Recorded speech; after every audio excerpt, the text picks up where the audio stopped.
Hello class 10th SSC की जनता। I hope तुम सबके स्कूल में हाफ ईयरली एग्जाम या तो हो चुके होंगे या अभी चल रहे होंगे और इतना तो रियलाइज हो गया होगा कि क्लास 10th आईसीएसई बोर्ड बिल्कुल भी आसान नहीं होने वाला है। सिर्फ हाफ ईयरली में हमें बात रियलाइज हो गई और कई बच्चे तो ऐसे भी होंगे जिनका हाफ ईयरली बहुत ही बुरा गया होगा। बट घबराने की कोई जरूरत नहीं है, तुम्हारे बोर्ड एग्जाम की जिम्मेदारी हमने ले रखी है और इसके हम लोगों ने सीरीज लॉन्च करी हुई है, back bencher series 2.2। Last year जब तुम्हारे सीनियर्स के साथ हमने ये सीरीज स्टार्ट करी थी, बहुत ही बेहतरीन रिस्पांस देखने को मिला था। बहुत सारे बच्चों के मार्क्स में बहुत बेहतरीन इंप्रूवमेंट आया था। कई सारे बच्चों के 90 95 प्लस स्कोर हमें देखने को मिले थे और उनके एप्रिसिएशन, उनके प्यार की वजह से हम लोगों ने ये सीरीज तुम्हारे लिए और जल्दी लॉन्च कर दी है ताकि तुम अपने प्रिपरेशन को टॉप नॉच लेवल पर ले जाओ। वेदांत मेंटर्स की पूरी टीम आईसीएसई की, विशाल सर, रचित सर, मैं, रिया मैम, तुम्हें math, physics, chemistry, bio one shot में पूरे के पूरे जीरो से हीरो लेक्चर कवर कराएंगे। साथ ही साथ तुम्हें शॉर्ट नोट्स मिलेंगे। शॉर्ट नोट्स के लिए तुम हमारा टेलीग्राम चैनल और व्हाट्सएप ग्रुप ज्वाइन कर सकते हो। यहां पर तुम्हें शॉर्ट नोट्स, प्रैक्टिस शीट्स, इस तरह का सारा मटेरियल मिलता रहेगा ताकि तुम अपने बोर्ड एग्जाम के लिए टॉप नॉच लेवल पर प्रिपेयर हो जाओ। अभी हम लोग सारे के सारे लेक्चर्स को वन शॉट में कवर कर रहे हैं। इसके बाद हम लोग बहुत जल्दी प्रैक्टिस सेशन स्टार्ट कर देंगे और क्विक फॉर्मुला रिविजन्स वगैरह स्टार्ट कर देंगे ताकि तुम अपनी प्रिपरेशन को टॉप नॉच लेवल पर ले जाओ। और आज के लेक्चर में मैं बात करने वाला हूं केमिस्ट्री के एक बहुत ही इंपॉर्टेंट चैप्टर के बारे में, विच इज इलेक्ट्रोकेमिस्ट्री। अब इलेक्ट्रोकेमिस्ट्री एक ऐसा टॉपिक है जिससे ये मान के चलो तुम्हें 3 से 4 क्वेश्चन तुम्हारे बोर्ड एग्जाम में देखने को मिलेंगे ही मिलेंगे, क्योंकि इसका ना क्लास 11 में भी काफी कंट्रीब्यूशन रहता है, क्लास 11 12 के अंदर। तो इसलिए काफी इंपॉर्टेंट हो जाता है तुम्हारे लिए क्लास 10th में। और टीचर्स भी इसके ऊपर अच्छे अच्छे क्वेश्चन पूछते हैं क्योंकि कॉन्सेप्चुअल आइडियाज इसके अंदर काफी सारे होते हैं। हालांकि आप उन्हें आराम से समझकर बढ़िया से आंसर लिख सकते हो और बड़े आराम से सारा का सारा स्कोर कर सकते हो। तो बिना और कोई टाइम वेस्ट करे सीधे अपना डिस्कशन हम आज स्टार्ट करते हैं। और सबसे पहले बात कर लेते हैं एक सिंपल से टॉपिक के बारे में जो इस पूरे चैप्टर का फंडामेंटल बेस होने वाला है, विच इज इलेक्ट्रोलिसिस। इलेक्ट्रोलिसिस क्या होता है? तो अगर बात करी जाए इलेक्ट्रोलिसिस के बारे में तो सिंपल सी डेफिनेशन ये होती है कि इलेक्ट्रोलिसिस दरअसल में एक ऐसा प्रोसेस है जिसमें डिकम्पोजिशन होता है किसी केमिकल कंपाउंड का। और जब हम बात करते हैं डिकम्पोजिशन का, इसका मतलब वो केमिकल कंपाउंड ब्रेक डाउन होता है सिंपलर कंपाउंड्स के अंदर। तो यहां पर वही बात मेंशन है कि दरअसल में इलेक्ट्रोलिसिस के प्रोसेस में हम डिकम्पोजिशन करते हैं किसी केमिकल कंपाउंड का। अब ये केमिकल कंपाउंड या तो हम उसका एक्वा सॉल्यूशन लेते हैं, यानी उसको वाटर में डिसॉल्व कर देते हैं, जैसे कि NaCl को पानी में डिसॉल्व कर दिया, उसका आपने इलेक्ट्रोलिसिस कराया। कॉपर सल्फेट को पानी में डिसॉल्व कर दिया, उसका इलेक्ट्रोलिसिस कराया। इस तरह से हम लोग या तो एक्वा सॉल्यूशन में उस केमिकल कंपाउंड का डिकम्पोजिशन करते हैं या फिर उस कंपाउंड को मोल्टन स्टेट में यानी मेल्ट फॉर्म में रहते हैं, लिक्विड फॉर्म में लेते हैं और फर्दर इलेक्ट्रोलिसिस करते हैं। ऐसा इसलिए करा जाता है क्योंकि मेल्टन या एक्वस फॉर्म में ही हमारे कंपाउंड से आयंस निकलते हैं जो इलेक्ट्रोलिसिस में इस्तेमाल होंगे। और इलेक्ट्रोलिसिस में ये जो डिकम्पोजिशन है ये हमेशा दरअसल में डायरेक्ट करंट की हेल्प से करा जाता है। तो ये बहुत इंपॉर्टेंट बात है, ये आपको याद रखने की जरूरत है कि इलेक्ट्रोलिसिस में हम जिस भी कंपाउंड का डिकम्पोजिशन करेंगे या तो वो अपने एक्वा सॉल्यूशन में होगा या लिक्विड स्टेट में होगा। सॉलिड स्टेट में इलेक्ट्रोलिसिस नहीं कराया जा सकता। और इलेक्ट्रोलिसिस में हम हमेशा डायरेक्ट करंट सप्लाई करेंगे। अल्टरनेटिंग करंट जो हमारे घरों में आता है हम उसको इस्तेमाल करके इलेक्ट्रोलिसिस परफॉर्म नहीं कर सकते, इलेक्ट्रोलिसिस परफॉर्म होगा ही नहीं। अब इस पूरे टॉपिक के अंदर इसी चीज के बारे में हमें डिटेल में पढ़ना है, लेकिन उन्हें पढ़ने के लिए सबसे पहले हम इस चैप्टर में आने वाली बहुत इंपॉर्टेंट डेफिनेशंस के बारे में बात करेंगे, क्योंकि जितने अच्छे से ये डेफिनेशंस आपको पता होंगी उतने आराम से आपको पूरा का पूरा टेक्निकल एक्सपेक्ट जो इस चैप्टर का है वो समझ में आएगा। तो सबसे पहले यहां पर आ जाएगी इलेक्ट्रोलाइट की डेफिनेशन। अब इलेक्ट्रोलाइट इलेक्ट्रोलिसिस के लिए बहुत इंपॉर्टेंट होते हैं। ये वो कंपाउंड है जिनके अंदर से आप इलेक्ट्रिसिटी पास करते हो, डायरेक्ट करंट पास करते हो और उसका इलेक्ट्रोलिसिस करते हो। तो यही से इसकी डेफिनेशन बन जाती है कि इलेक्ट्रोलिसिस ऐसे आयनिक कंपाउंड होते हैं जो या तो अपनी फ्यूज स्टेट का मतलब मोल्टन स्टेट ही होता है। मैंने दोनों वर्ड इसलिए इस्तेमाल कर लिए क्योंकि कभी कभी बच्चों को पता ही नहीं होता है कि फ्यूज स्टेट का मतलब होता है कोई सब्सटेंस एक्चुअल में मोल्टन स्टेट में है या उसको लिक्विड फॉर्म में हमने कर दिया है। तो अगर हमारे पास कोई भी आयनिक कंपाउंड अपनी फ्यूज स्टेट में है या एक्वा सॉल्यूशन में है और अपने अंदर से वो इलेक्ट्रिक करंट पास होने दे रहा है तो ऐसे कंपाउंड्स को हम लोग बुलाते हैं इलेक्ट्रोलाइट्स। अब इलेक्ट्रोलाइट्स दो कैटेगरी के अंदर ब्रेकडाउन हो जाते हैं, स्ट्रॉन्ग इलेक्ट्रोलाइट्स और वीक इलेक्ट्रोलाइट्स। स्ट्रॉन्ग इलेक्ट्रोलाइट्स में स्ट्रॉन्ग एसिड, स्ट्रॉन्ग बेस या सॉल्ट आते हैं और वीक इलेक्ट्रोलाइट में वीक एसिड, वीक बेस और कुछ वीक सॉल्ट्स भी आते हैं। अब स्ट्रॉन्ग या वीक से हमारा मतलब क्या है कहने का? दरअसल में कभी भी किसी कंपाउंड को जब आप वाटर में डिसॉल्व करके एक्वा सॉल्यूशन बनाते हो और मान लो वो कंपाउंड वाटर में जाकर डिसोसिएट हो रहा है। जैसे एग्जांपल के तौर पे हम अपनी जूनियर क्लासेस से ये बात जानते हैं कि NaCl कॉमन सॉल्ट जो हम अपने घर में इस्तेमाल करते हैं, अगर हम उसे वाटर में डालें तो Na+ आयन अलग हो जाते हैं, Cl- आयन अलग हो जाते हैं। अब किसी भी कंपाउंड को स्ट्रॉन्ग इलेक्ट्रोलाइट तब बोला जाता है जब आप उस कंपाउंड का जितना अमाउंट वाटर में डाल रहे हो उसका ऑलमोस्ट सारा का सारा अमाउंट वाटर में आयंस के फॉर्म में डिसोसिएट हो जाए। जैसे मान लो अगर आपने 100 यूनिट NaCl की पानी में डाली तो ऑलमोस्ट 95, 98, 99, कई बार 100 की 100 यूनिट्स NaCl की Na+ आयन और Cl- आयन में टूट जाती है। तो ऐसे आयनिक कंपाउंड्स जो वाटर में डालने पर अपने आयंस में जितना तुमने डाला है ऑलमोस्ट उतना पूरा टूट जाए तो उन्हें बुलाया जाता है स्ट्रॉन्ग इलेक्ट्रोलाइट।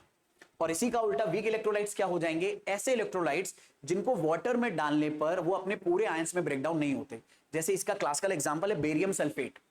अब बेरियम सल्फेट एक सॉल्ट है, बेरियम आयन से बना है, सल्फेट आयन से बना है, दोनों को मिलाया आयनिक कंपाउंड बना, अब एक सॉल्ट है।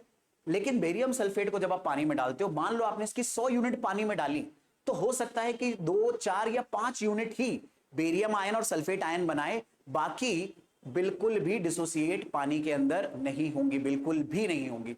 और क्योंकि इसका बहुत ही कम पार्ट पानी के अंदर डिसोसिएट हो रहा है, इन्हें वीक इलेक्ट्रोलाइट्स बुलाया जाएगा। तो याद रखना यहां पर स्ट्रॉन्ग और वीक का मतलब तगड़ेपन से नहीं है, यहां पर स्ट्रॉन्ग और वीक इलेक्ट्रोलाइट का मतलब है उसकी कितना अमाउंट वाटर में डालने पर वो डिसोसिएट हो रहा है। अगर वाटर में डालने पर वो ज्यादा डिसोसिएट हो रहा है तो वो स्ट्रॉन्ग इलेक्ट्रोलाइट की कैटेगरी में आएगा, और अगर वाटर में डालने पर वो कम डिसोसिएट हो रहा है तो वो वीक इलेक्ट्रोलाइट की कैटेगरी में आएगा। ये बात अच्छे से दिमाग में डाल के एकदम चाबी लगाकर ताला बंद कर दो, ये बात बहुत इंपॉर्टेंट है तुम्हारे लिए, ये अच्छे से याद होनी चाहिए क्योंकि यही छोटी छोटी बातें इस चैप्टर के टेक्निकल एस्पेक्ट्स में इस्तेमाल होंगी। नेक्स्ट आ जाता है कि यार नॉन इलेक्ट्रोलाइट्स क्या हो जाएंगे? तो ऑब्वियसली ऐसे कंपाउंड्स जिन्हें वाटर में डालने पर या फिर अपने फ्यूज स्टेट में यानी लिक्विड स्टेट में आप उनसे आयन प्रोड्यूस ही नहीं करवा पाओगे, ये सब नॉन इलेक्ट्रोलाइट की कैटेगरी में आएंगी। इसके क्लासिकल एग्जांपल है केरोसिन ऑयल हो गया, कार्बन डाइसल्फाइड हो गया, ये सब नॉन इलेक्ट्रोलाइट की कैटेगरी में आते हैं। ग्लूकोज नॉन इलेक्ट्रोलाइट है, शुगर नॉन इलेक्ट्रोलाइट है, वाटर में डालने पर वो बिल्कुल भी आयंस प्रोड्यूस नहीं करती है। तो इन सिंपल वर्ड्स, वाटर में डालने पर या अपने लिक्विड स्टेट में जिसे हम फ्यूज या फिर मोल्टन स्टेट भी बुलाएंगे, अगर उसमें कोई चीज आयन प्रोड्यूस कर दे तो वो हमारे लिए हो जाएगा इलेक्ट्रोलाइट, जो कि स्ट्रॉन्ग और वीक हो सकता है। और अगर कोई चीज वाटर में डालने पर या अपनी लिक्विड स्टेट में आयंस बिल्कुल भी प्रोड्यूस ना करे, वो हो जाएंगे नॉन इलेक्ट्रोलाइट। और नॉन इलेक्ट्रोलाइट्स का एक इंपॉर्टेंट बात याद रखना, यहां पर जिक्र क्यों करा है, क्योंकि इस पूरी चैप्टर में इलेक्ट्रोलिसिस के बारे में बात हो रही है। नॉन इलेक्ट्रोलाइट्स का हम इलेक्ट्रोलिसिस नहीं करा पाते हैं, लेकिन इलेक्ट्रोलाइट का इलेक्ट्रोलिसिस कराया जा सकता है, इसीलिए दोनों बातों को पढ़ना जरूरी था। नेक्स्ट आ जाता है मेरे बच्चे हमारे लिए एक important topic which is called electrolytic cell. अब इलेक्ट्रोलिटिक सेल वो डिवाइस होती है जिसमें हम इलेक्ट्रोलिसिस परफॉर्म कराते हैं, और इस इलेक्ट्रोलिसिस में हम डायरेक्ट करंट की जो इलेक्ट्रिकल एनर्जी है उसे एक कंपाउंड को देते हैं और उसे केमिकल एनर्जी में कन्वर्ट करते हैं ताकि वो कंपाउंड केमिकल रिएक्शन करके डिकम्पोज हो पाए। जैसे एग्जांपल के तौर पे यहां पर इस तरह से हमने एक नॉर्मल सेटअप लिया हुआ है, ये हमारे पास एक कंटेनर है, इस कंटेनर में हमने 2 रॉड्स लगाई हुई हैं। ये रॉड्स हमेशा कंडक्टिंग रॉड्स होनी चाहिए जो इलेक्ट्रिसिटी कंडक्ट कर सके, और इन्हें हम बैटरी से कनेक्ट करके रखते हैं, और इस कंटेनर के अंदर हम वो सोल्यूशन ले लेते हैं या वो सब्सटेंस ले लेते हैं जिसका हमें इलेक्ट्रोलिसिस कराना है। तो इस पूरे सेटअप को इलेक्ट्रोलिटिक सेल बुलाया जाता है। और जब इस बैटरी से आप इन रॉड्स को करंट सप्लाई करते हो तो वो करंट दरअसल में इस कंटेनर में प्रेजेंट कंपाउंड को मिलता है, और उसमें जो प्रेजेंट आयंस हैं वो इस करंट का इस्तेमाल करके केमिकल रिएक्शन करते हैं और अपने आप को मतलब उस इलेक्ट्रिकल एनर्जी को केमिकल एनर्जी में कन्वर्ट कर लेते हैं, और इस पूरे सेटअप को हम बुलाएंगे इलेक्ट्रोलिटिक सेल। तो सिंपल सी डेफिनेशन इलेक्ट्रोलिटिक सेल की क्या हो गई? वो पूरा कंप्लीट सेटअप जिसके अंदर इलेक्ट्रोलिसिस परफॉर्म कराया जाता है बाय प्रोवाइडिंग डायरेक्ट करंट, और ये डायरेक्ट करंट हम एक बैटरी की हेल्प से सप्लाई करते हैं। अभी हमें इसके हर कंपोनेंट को डिटेल में समझना है, बट अभी क्योंकि मैंने बस इलेक्ट्रोलिटिक सेल की डेफिनेशन आपको समझाई है तो इसके हर कंपोनेंट का भी कोई जिक्र नहीं करा है। धीरे धीरे हमें इस पूरे सेटअप को अच्छे से समझना है कि किस रॉड को क्या बुलाते हैं, जैसे यहाँ एनोड कैथोड लिखा है, क्या होते हैं ये, इन्हें कैसे याद करते हैं। बहुत सारे ऐसे बच्चे होंगे जिन्होंने स्कूल में जब ये चैप्टर पढ़ा होगा, भाई कितनी बार ऐसी सिली मिस्टेक हुई होगी कि हम एनोड को कैथोड समझ बैठे और कैथोड को एनोड समझ बैठे। ऐसे निमोनिक्स बताऊंगा कि भाई तुम्हें याद रह जाएगा, भूलोगे ही नहीं। ठीक है, नेक्स्ट आ जाता है इलेक्ट्रोकेमिकल सेल। अब इसका जिक्र हमें बुक में दिया इसलिए पढ़ रहे हैं, हालांकि आपको क्लास 10th में से खास तौर पे पढ़ने की जरूरत नहीं, इसके बारे में बस इतनी सी बात याद रखना, ये जो इलेक्ट्रोकेमिकल सेल होता है ये दरअसल में उल्टा होता है इलेक्ट्रोलिटिक सेल के। ये केमिकल एनर्जी को इलेक्ट्रिकल एनर्जी में कन्वर्ट करता है। यहां पर केमिकल रिएक्शन से हम इलेक्ट्रिसिटी प्रोड्यूस करने की कोशिश करते हैं, और ऐसा कोई यूनिक बात नहीं है, तुमने अपने आसपास ऐसा होते हुए देखा है यार। हम जो वॉल क्लॉक्स के अंदर सेल डालते हैं, पेंसिल सेल्स, या जो बहुत सारे टॉयज के अंदर भी जाता है, तो वो पेंसिल सेल एक तरह का इलेक्ट्रोकेमिकल सेल ही है। उसमें क्या भरे हैं, केमिकल्स, और उनकी एनर्जी से हम इलेक्ट्रिसिटी प्रोड्यूस कर रहे हैं। तो बहुत बार ऐसा होता है कि हम दरअसल में केमिकल की एनर्जी का इस्तेमाल करके इलेक्ट्रिसिटी प्रोड्यूस कर सकते हैं, और ये जिस सेटअप के अंदर करा जाता है उसे इलेक्ट्रोकेमिकल सेल बुलाया जाता है। अब अगर इसके ऊपर सवाल आएगा तो ऐसे 1 मार्कर टाइप ही आएगा, बहुत सिंपल सा, क्योंकि इसके बारे में डिटेल में जिक्र आपके स्कूल एग्जाम्स में नहीं होता है, ना ही स्कूल मतलब ना ही आपके बुक्स के अंदर है। तो इसमें बस याद रखना कि इलेक्ट्रोकेमिकल सेल क्या है। ये ऐसी डिवाइस है जो कन्वर्ट करती है केमिकल एनर्जी को इलेक्ट्रिकल एनर्जी में। इसका क्लासिकल एग्जांपल याद रख सकते हो, डैनियल सेल होता है जो आपके सामने बना है, जिंक और कॉपर का इस्तेमाल करके इसे बनाया जाता है। मेन मुद्दा आ जाता है इलेक्ट्रोलिसिस के अंदर अलग अलग जो कंपोनेंट्स थे उनको समझने का। अब ये आपके सामने एक इलेक्ट्रोलिटिक सेल दिया हुआ है, कैसे पता अपने को, हमने ध्यान से देखो, एक कंटेनर में 2 रॉड्स लगाई हुई हैं, और इन रॉड्स को डायरेक्ट करंट हम सप्लाई कर रहे हैं। तो अगर हम डायरेक्ट करंट सप्लाई कर रहे हैं तो इसका मतलब है ये एक इलेक्ट्रोलिटिक सेल है। अब इस इलेक्ट्रोलिटिक सेल में ये जो रॉड्स होती हैं, यहां पर हम इसका जिक्र कर रहे हैं, इन रॉड्स को कलेक्टिवली बुलाया जाता है इलेक्ट्रोड्स। एक रॉड होती है कैथोड और एक रॉड होती है एनोड। ठीक है, अब इलेक्ट्रोलिटिक सेल के बारे में अगर बात करें तो अक्सर ये जो रॉड्स होती हैं ये ऐसे मटेरियल की बनी होती हैं जो इलेक्ट्रिसिटी बड़े आराम से कंडक्ट कर सके। अब यार इलेक्ट्रिसिटी बड़े आराम से कंडक्ट कौन करता है, अगर सोचे हम, तो यार मेटल की कोई भी प्लेट कर सकती है इलेक्ट्रिसिटी बड़े आराम से कंडक्ट, जैसे प्लैटिनम कर सकता है, सिल्वर कर सकता है, कॉपर कर सकता है, जिंक कर सकता है, या फिर ग्रेफाइट कार्बन का बना है बट हमें पता है ग्रेफाइट इलेक्ट्रिसिटी कंडक्ट करता है, तो आप ग्रेफाइट की रॉड ले सकते हो, गैस कार्बन रॉड्स ले सकते हो। अगर हम इनको दरअसल में इलेक्ट्रोलाइट में डिप कर देते हैं तो इन रॉड से जब करंट पास करते हैं तो वो करंट हमारे इलेक्ट्रोलाइट को मिल पाता है। तो ये रॉड्स बिना इस्तेमाल करे इलेक्ट्रोलिसिस करा पाना पॉसिबल नहीं है, इसलिए इन रॉड्स की बड़ी इंपॉर्टेंस होती है और इन रॉड्स को इलेक्ट्रोड बुलाया जाता है।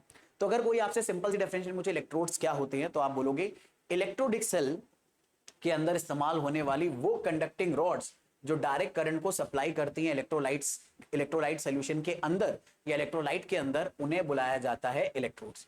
अब इलेक्ट्रोड 2 टाइप के होते हैं, कैथोड और एनोड। बैटरी के नेगेटिव टर्मिनल से आप जो भी रॉड कनेक्ट करोगे वो हो जाएगी कैथोड, और बैटरी के पॉजिटिव टर्मिनल से जो भी आप रॉड कनेक्ट करोगे वो हो जाएगी मेरे भाई एनोड। तो याद रखना, बैटरी के पॉजिटिव टर्मिनल से क्या कनेक्ट होगा, एनोड, और बैटरी के नेगेटिव टर्मिनल से क्या कनेक्ट होगा, कैथोड। अब क्योंकि बैटरी के नेगेटिव टर्मिनल से कैथोड कनेक्ट है, तो इस कैथोड पर कैसा चार्ज आएगा, जरा सोचो, नेगेटिव चार्ज आएगा। मैं यहां पर बना देता हूं, और अगर इसके ऊपर नेगेटिव चार्ज है और हमारे पास यहाँ इलेक्ट्रोलिटिक सॉल्यूशन में आयंस पड़े, और आयंस कैसे होंगे, पॉजिटिव या नेगेटिव, तो अगर ये खुद नेगेटिव चार्ज है तो ये सॉल्यूशन से अपनी तरफ किसको अट्रैक्ट करेगी, अपनी तरफ अट्रैक्ट करेगी कैटायंस को। तो कैथोड का नाम कैथोड इसलिए पड़ा है क्योंकि ये कैटायंस को अट्रैक्ट करता है। कैटायंस के शुरुआत के 3 वर्ड CAT है और कैथोड के भी शुरुआत के 3 वर्ड CAT है। तो कैथोड हमेशा कैटायन को अट्रैक्ट करेगा और इसलिए इसको नेगेटिवली चार्ज होना चाहिए, और इसलिए बैटरी के नेगेटिव टर्मिनल से कनेक्ट होगा। ऐसे ही एनायंस को अट्रैक्ट करता है एनोड, शुरुआत के 2 लेटर देखो दोनों के सेम है। अब एनोड अगर एनायंस को अट्रैक्ट करेगा तो एनायंस को अट्रैक्ट करने की कैपेबिलिटी होती है कैटायंस के अंदर, मतलब पॉजिटिव चार्ज के अंदर, और अगर कैथोड एनोड वाली रॉड को हमें पॉजिटिव चार्ज करना है तो इसे बैटरी के पॉजिटिव से कनेक्ट करेंगे ताकि ये एनायंस को अट्रैक्ट कर सके। अब कई बार बच्चों को ये यार मेमोराइज नहीं हो पाता, कई बार बच्चे कंफ्यूज होते रहते हैं, भूलते रहते हैं, तो इसको याद करने का एक निमोनिक है एनसीआर में पाओ।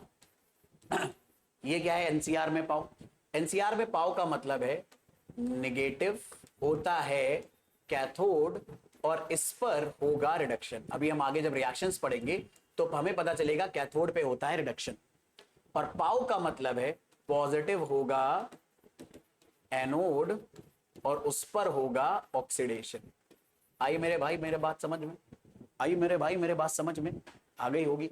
तो देखा, मैंने कहा था ना, ऐसे निमोनिक दूंगा बड़े आराम से याद हो जाएगा। अब एनसीआर क्या है, एनसीआर आपको पता है दिल्ली कैपिटल के आसपास का रीजन है, जिसे नेशनल कैपिटल रीजन भी बुलाते हैं, तो वहां से याद हो जाता है। और वहां पे नहीं, वड़ा पाव वाली गर्ल बड़ी फेमस हुई थी, तो एनसीआर में आया पाव, ठीक है। तो यहां से बन गया निगेटिव, निगेटिव होता है कैथोड। अब अगर कैथोड निगेटिव है तो उसके लिए उसे बैटरी के निगेटिव से कनेक्ट करोगे, और पॉजिटिव होता है एनोड तो उसे बैटरी के पॉजिटिव से कनेक्ट करोगे।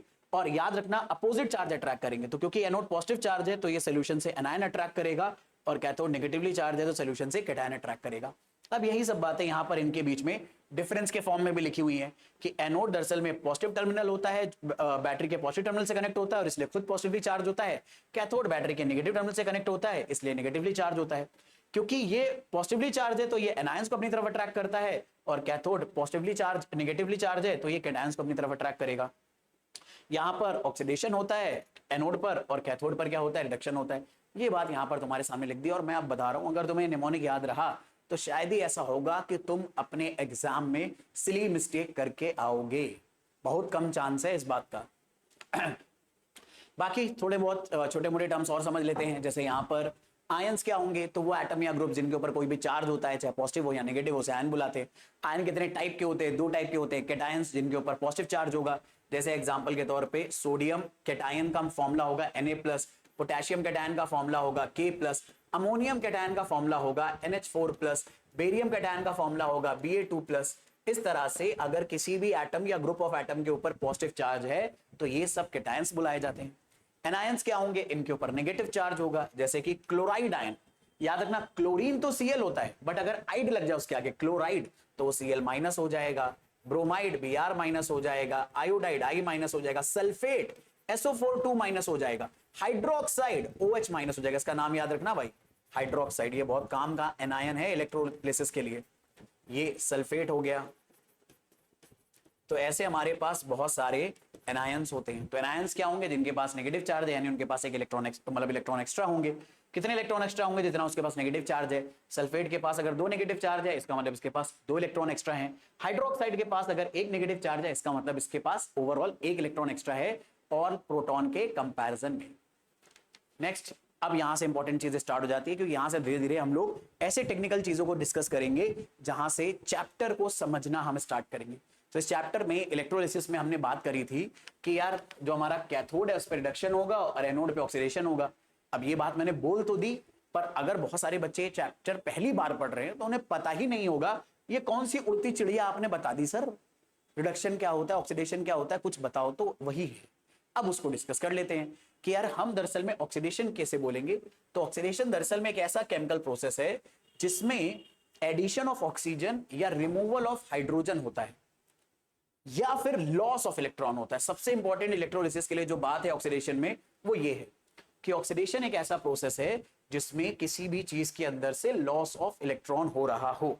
हालांकि अगर ऑक्सीजन का एडिशन हो रहा है या रिमूवल ऑफ हाइड्रोजन हो रहा है तो भी ऑक्सीडेशन उसे बोल सकते हो। जैसे यहां पर एग्जांपल दिया है, कॉपर की ऑक्सीजन से रिएक्शन कराई हीट के प्रेजेंस में, कॉपर ऑक्साइड बना। तो नोटिस करो कॉपर ने ऑक्सीजन को ऐड कर लिया, तो क्योंकि यहां पर एडिशन ऑफ ऑक्सीजन हुआ है इन कॉपर, तो इसीलिए इस प्रोसेस को क्या बुलाएंगे, ऑक्सीडेशन बुलाएंगे। बट नीचे देखो, सोडियम अपने अंदर से 1 इलेक्ट्रॉन निकाल रहा है, माइनस का मतलब है कुछ निकल रहा है। तो सोडियम के अंदर से 1 इलेक्ट्रॉन निकलेगा तो 1 इलेक्ट्रॉन की कमी आ जाएगी, तो सोडियम बन जाएगा कैटायन, क्योंकि कैटायन का मतलब होता है इलेक्ट्रॉन का लॉस, इलेक्ट्रॉन की कमी। तो सोडियम कैटायन बना, और यहां पर क्या हुआ है, लॉस ऑफ इलेक्ट्रॉन। तो लॉस ऑफ इलेक्ट्रॉन होने की वजह से भी आप इस प्रोसेस को क्या बुलाओगे, ऑक्सीडेशन बुलाओगे। अब इलेक्ट्रोलिसिस के लिए ये बात हमारे लिए काफी इंपॉर्टेंट है, ये वाली बात ध्यान रखना। चलो एक मुद्दे की बात और बताऊं, इसी रिएक्शन को आप ऐसे भी लिख सकते हो कि जब Na ने Na+ बनाया तो बनाने के दौरान 1 इलेक्ट्रॉन लूज करा होगा ना, तो ये इलेक्ट्रॉन जहां रिएक्टेंट साइड पे माइनस में लिखा है वो प्रोडक्ट साइड पे आप प्लस में लिख सकते हो। ऐसे ही मान लो कैल्शियम है, तो कैल्शियम अगर आयन बनाएगा तो 2+ चार्ज लाने के लिए 2 इलेक्ट्रॉन निकालेगा, तो यहां पर भी लॉस ऑफ इलेक्ट्रॉन हुआ है। अक्सर हम लोग लॉस ऑफ इलेक्ट्रॉन से जब ऑक्सीडेशन को शो करेंगे तो इलेक्ट्रॉन प्रोडक्ट साइड पे बनाते हैं, और इलेक्ट्रॉन जब भी प्रोडक्ट साइड पे बनाएंगे तो उसे प्लस में लिखेंगे अगर लॉस ऑफ इलेक्ट्रॉन हो रहा है। तो ये वाली बात याद रखना, ऑक्सीडेशन का मतलब क्या है। नेक्स्ट आ जाएगा रिडक्शन। तो रिडक्शन जस्ट उल्टा हो जाएगा, जैसे ऑक्सीडेशन में एडिशन ऑफ ऑक्सीजन हो रहा था तो रिडक्शन में रिमूवल ऑफ ऑक्सीजन होगा। जैसे ऑक्सीडेशन में रिमूवल ऑफ हाइड्रोजन था तो यहां पर एडिशन ऑफ हाइड्रोजन होगा, और जैसे ऑक्सीडेशन में लॉस ऑफ इलेक्ट्रॉन्स था तो यहां पर रिडक्शन में गेन ऑफ इलेक्ट्रॉन होगा। ये बात बहुत इंपॉर्टेंट है। एग्जाम्पल में देख लो, कॉपर ऑक्साइड को हीट करा, कॉपर अलग ऑक्सीजन अलग, तो यहां पर क्या हुआ है, रिमूवल ऑफ ऑक्सीजन।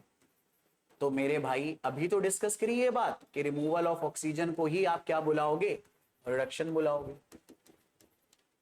आपने कॉपर ऑक्साइड को हाइड्रोजन के साथ रिएक्ट कराया तो हाइड्रोजन जाकर मतलब हाइड्रोजन क्या करता है, ऑक्सीजन को बाहर निकाल लेता है, ठीक है। और यहां पर भी क्या हुआ, रिमूवल ऑफ ऑक्सीजन। तो रिमूवल ऑफ ऑक्सीजन का मतलब क्या हो गया, रिडक्शन हो गया। जो हम वेजिटेबल ऑयल लेते हैं, वेजिटेबल ऑयल के अंदर हाइड्रोजन गैस जब पास करते हैं तो वेजिटेबल घी बनता है या फैट बनता है। जो नहीं आप लोगों ने नाम सुना होगा, क्या नाम है, पाम ऑयल से बनी हुई बहुत सारी क्या नाम है डिशेस बनती हैं। पाम ऑयल बहुत सारे क्या नाम है वेंडर्स इस्तेमाल करते हैं, तो वो सॉलिड फैट होता है। और वो कैसे बनता है, वेजिटेबल ऑयल जो लिक्विड रहता है रूम टेम्परेचर पे, उसके अंदर हाइड्रोजन गैस पास करी जाती है तो हाइड्रोजन उसके अंदर ऐड हो जाता है। तो बेसिकली में इस प्रोसेस में हो क्या रहा है, एडिशन ऑफ हाइड्रोजन, और इस एडिशन ऑफ हाइड्रोजन से हमें मिलता है फैट। और क्योंकि यहां पर एडिशन ऑफ हाइड्रोजन हुआ है तो इस प्रोसेस को बुलाएंगे रिडक्शन।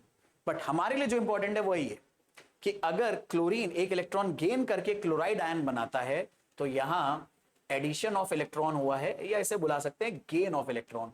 और इलेक्ट्रोलिसिस के लिए गेन ऑफ इलेक्ट्रॉन वाली चीज बड़ी इंपॉर्टेंट है, क्योंकि गेन ऑफ इलेक्ट्रॉन को आप बुलाओगे रिडक्शन। और ये वाली बात याद रखना कि यहां पर मेरे भाई गेन ऑफ इलेक्ट्रॉन जब भी आप कराओगे तो रिएक्टेंट साइड पर हम इलेक्ट्रॉन लिखेंगे और उतने इलेक्ट्रॉन लिखेंगे जितने गेन हो रहे हैं। अब एक क्लोरीन ने एक इलेक्ट्रॉन गेन करा है, एक Cl माइनस बना है तो एक इलेक्ट्रॉन लिखा। अगर यहाँ दो क्लोरीन गेन कर रहे होते और Cl2 मतलब Cl2 होता तो यहाँ दो इलेक्ट्रॉन गेन करके 2Cl माइनस बनाते। तो याद रखना, लॉस ऑफ इलेक्ट्रॉन में इलेक्ट्रॉन प्रोडक्ट साइड पे दिखाए जाएंगे ऑक्सीडेशन के लिए, और रिडक्शन के लिए गेन ऑफ इलेक्ट्रॉन में इलेक्ट्रॉन रिएक्टेंट साइड पे दिखाए जाएंगे प्लस साइन के साथ। नेक्स्ट यहीं से एक टर्म आ जाता है रिडॉक्स रिएक्शन। तो ऐसा कोई भी केमिकल प्रोसेस जिसमें ऑक्सीडेशन रिडक्शन एक साथ हो रहा है उसे हम लोग रिडॉक्स रिएक्शन बुलाते हैं। जैसे यहाँ पर देखो, कॉपर ऑक्साइड ने हाइड्रोजन के साथ रिएक्शन करी, कॉपर अलग हो गया और वाटर अलग हो गया। तो कॉपर ने ऑक्सीजन को रिमूव करा तो कॉपर का रिडक्शन हो गया, लेकिन हाइड्रोजन ने ऑक्सीजन को ऐड कर लिया। H2 से H2O जब बना तो हाइड्रोजन ने ऑक्सीजन को ऐड करा तो एडिशन ऑफ ऑक्सीजन से क्या आ गया, ऑक्सीडेशन आ गया। तो ऐसा कोई भी रिएक्शन जिसमें ऑक्सीडेशन रिडक्शन दोनों एक साथ होता है इसे रिडॉक्स रिएक्शन बुलाते हैं। और यहीं पर मैं तुम्हें एक 2000 रुपए का नोट दे देता हूं, इसे संभाल के रखना। हालांकि अब इंडियन गवर्नमेंट ने तो बैन कर दिए हैं, हम कुछ संभाल के रखते हुए चलेंगे 2000 रुपए के नोट। मतलब सोचो तुम फ्री में पढ़ रहे हो लेकिन मैं तुम्हें पैसे देते चला जा रहा हूं भाई।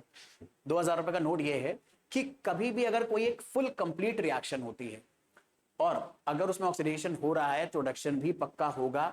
एक कंप्लीट रिएक्शन अकेले ऑक्सीडेशन नहीं हो सकती, एक कंप्लीट रिएक्शन अकेले रिडक्शन नहीं हो सकती, एक कंप्लीट रिएक्शन हमेशा रिडॉक्स होती है, ठीक है। तो याद रखना कि oxidation and reduction always occur together in a reaction. किसी भी रिएक्शन में अकेले ऑक्सीडेशन पॉसिबल नहीं है, अकेले रिडक्शन पॉसिबल नहीं है। ये 2000 रुपए का नोट नंबर 1 है, ये 2000 रुपए का नोट नंबर 2 है। उसी को उल्टी बात को लिख दे रहा हूं मैं कि अकेले ऑक्सीडेशन या अकेले रिडक्शन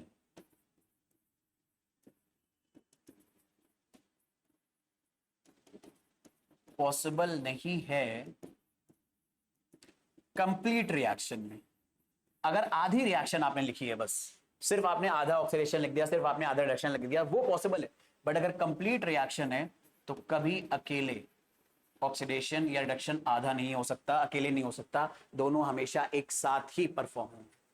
2000 4000 रुपए आपके पास मिल गए भाई, ठीक है। नेक्स्ट आ जाते हैं, यहीं पर एक और इंपॉर्टेंट टर्म आ जाता है ऑक्सीडाइजिंग एजेंट और रिड्यूसिंग एजेंट का। तो दरअसल में ऐसे सब्सटेंसेस जो दूसरों को ऑक्सीडाइज करते हैं उसे हम बुलाते हैं ऑक्सीडाइजिंग एजेंट। पर जो सब्सटेंसेस दूसरों को ऑक्सीडाइज करेंगे वो भाई साहब खुद रिड्यूस हो जाते हैं।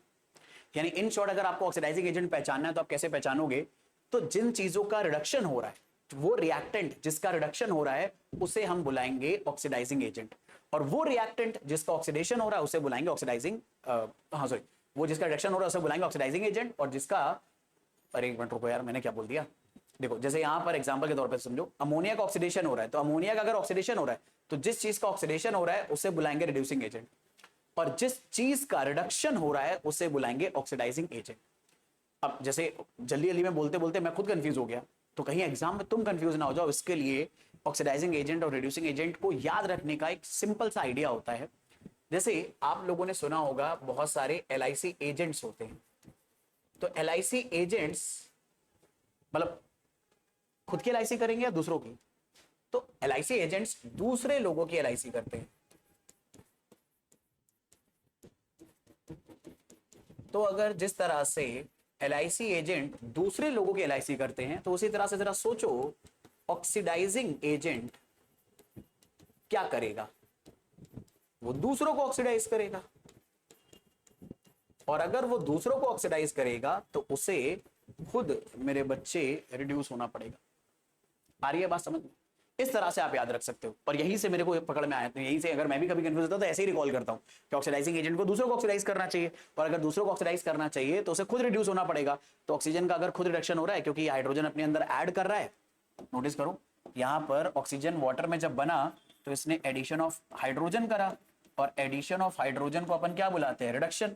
तो अगर रिएक्टेंट, याद रखना ऑक्सीडाइजिंग एजेंट रिड्यूसिंग एजेंट हमेशा रिएक्टेंट साइड पे मिलते हैं, तो अगर ऑक्सीजन का रिडक्शन हो रहा है तो ये भाई साहब ऑक्सीडाइजिंग एजेंट हो गए, और अमोनिया ने ऑक्सीजन ऐड करा तो इसका हो गया ऑक्सीडेशन, और अगर इसका हो गया ऑक्सीडेशन तो ये खुद हो जाएगा रिड्यूसिंग एजेंट। इस तरह से आप याद रख सकते हो, कभी नहीं भूलोगे। दरअसल में होता क्या है ना, ये इन्हें बुला जाता है निमोनिक्स। कई बार इतनी सारी चीजें हैं याद रखने के लिए कि हमारा दिमाग ना उसे मेमोराइज ही नहीं कर पाता, भूल जाता है बहुत जल्दी।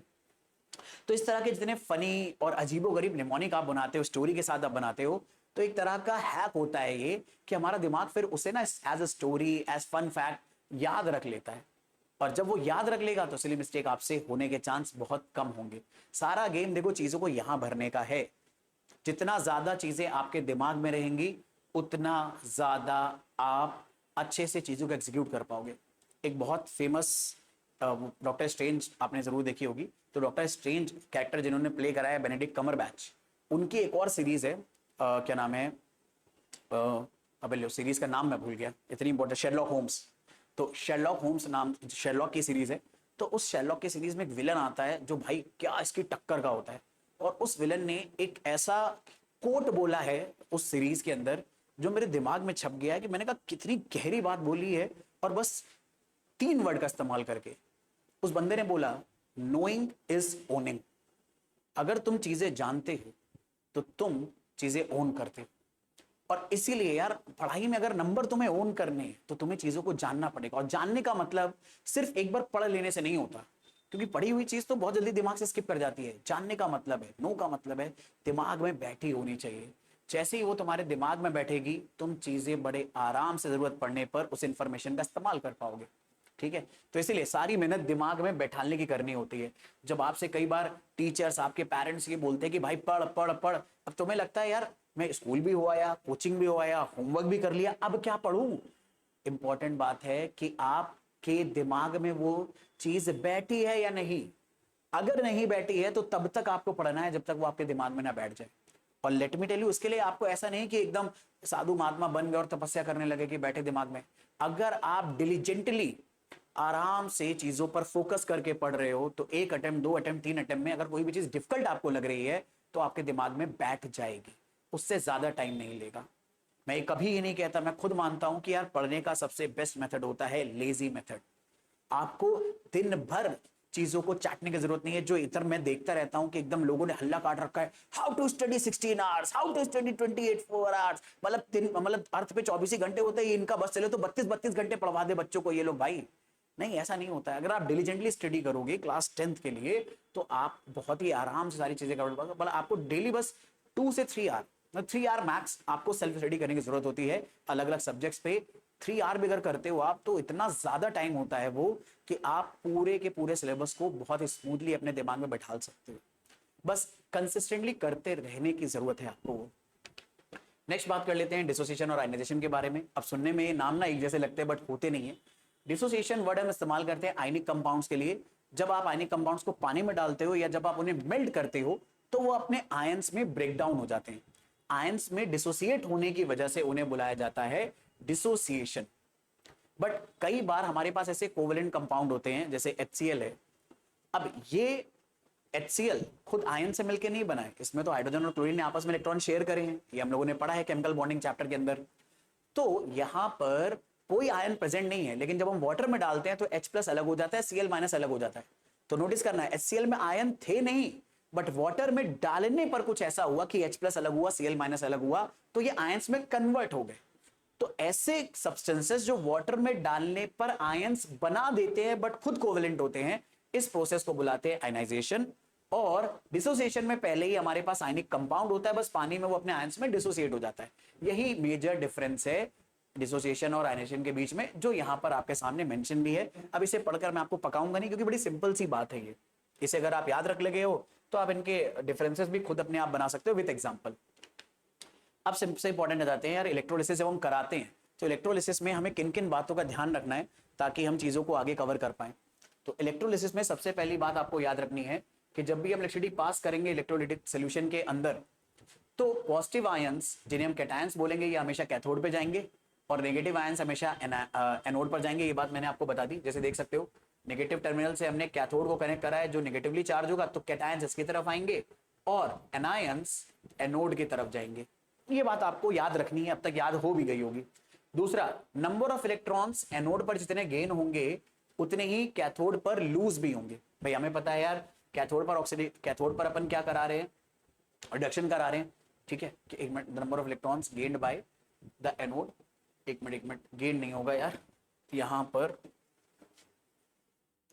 गेन्ड बाय कैथोड होगा is equal to number of electrons given by anode.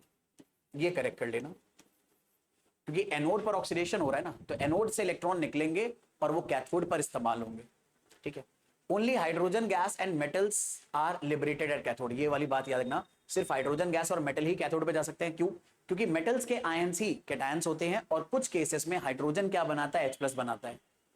तो क्योंकि कैटायंस को ही कैथोड पे जाना है, तो यानी हाइड्रोजन गैस बनेगी कैथोड पर या मेटल्स आयन जाएंगे कैथोड पर, और इसीलिए हम इन सबको इलेक्ट्रोपॉजिटिव एलिमेंट्स बुलाते हैं, ठीक है। Next, only non metals are liberated anode. Anode पर सिर्फ नॉन मेटल जाएंगे, क्योंकि नॉन मेटल्स ही एनायंस होते हैं और वो एनोड पर जाकर डिस्चार्ज होंगे। एक और इंपॉर्टेंट बात, the mass of substance produce at electrode during electrolysis is proportional to the quantity of electricity.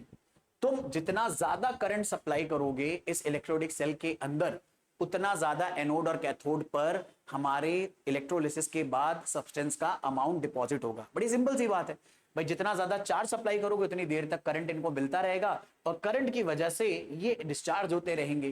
तो जितना ज्यादा चार्ज दोगे उतनी ज्यादा डिस्चार्जिंग होगी, जितना ज्यादा डिस्चार्जिंग होगी उतना ज्यादा हमें सब्सटेंस का अमाउंट मिलेगा। इसी को बुलाते हैं Faraday law of electrolysis. Next, electrolysis के प्रोसेस में एक इंपॉर्टेंट बात याद रखनी है, ये दरअसल में रिडॉक्स रिएक्शन होती है। मतलब इसमें ऑक्सीडेशन भी होगा, रिडक्शन भी होगा, और वो बात मैं आपको बता चुका हूं कि मेरे बच्चे एनोड पर हमने पढ़ा ना, पाओ पॉजिटिव होता है एनोड और उस पर क्या होगा, ऑक्सीडेशन।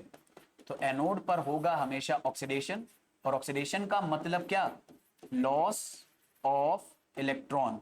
और कैथोड पर मेरे बच्चे हमेशा होगा रिडक्शन, और रिडक्शन का मतलब क्या, गेन ऑफ इलेक्ट्रॉन। और यही बात यहां पर मेंशन है, नोट्स में मैंने प्रॉपर्ली लिख दी है, ठीक है, ताकि आपको अच्छे से समझ में आए। जैसे एक एग्जांपल भी दिया गया है, मान लो हम सोडियम क्लोराइड का इलेक्ट्रोलिसिस कर रहे हैं, यानी यहां पर हमने सोडियम क्लोराइड का फ्यूज्ड फॉर्म इस इलेक्ट्रोलिटिक सेल के अंदर ले रखा है। फ्यूज फॉर्म का मतलब हमने NaCl को इतना हीट करा कि वो मेल्ट हो गया, और जब वो मेल्ट हो गया तो उसमें Na+ ion Cl- ion move करने के लिए फ्री हो गए।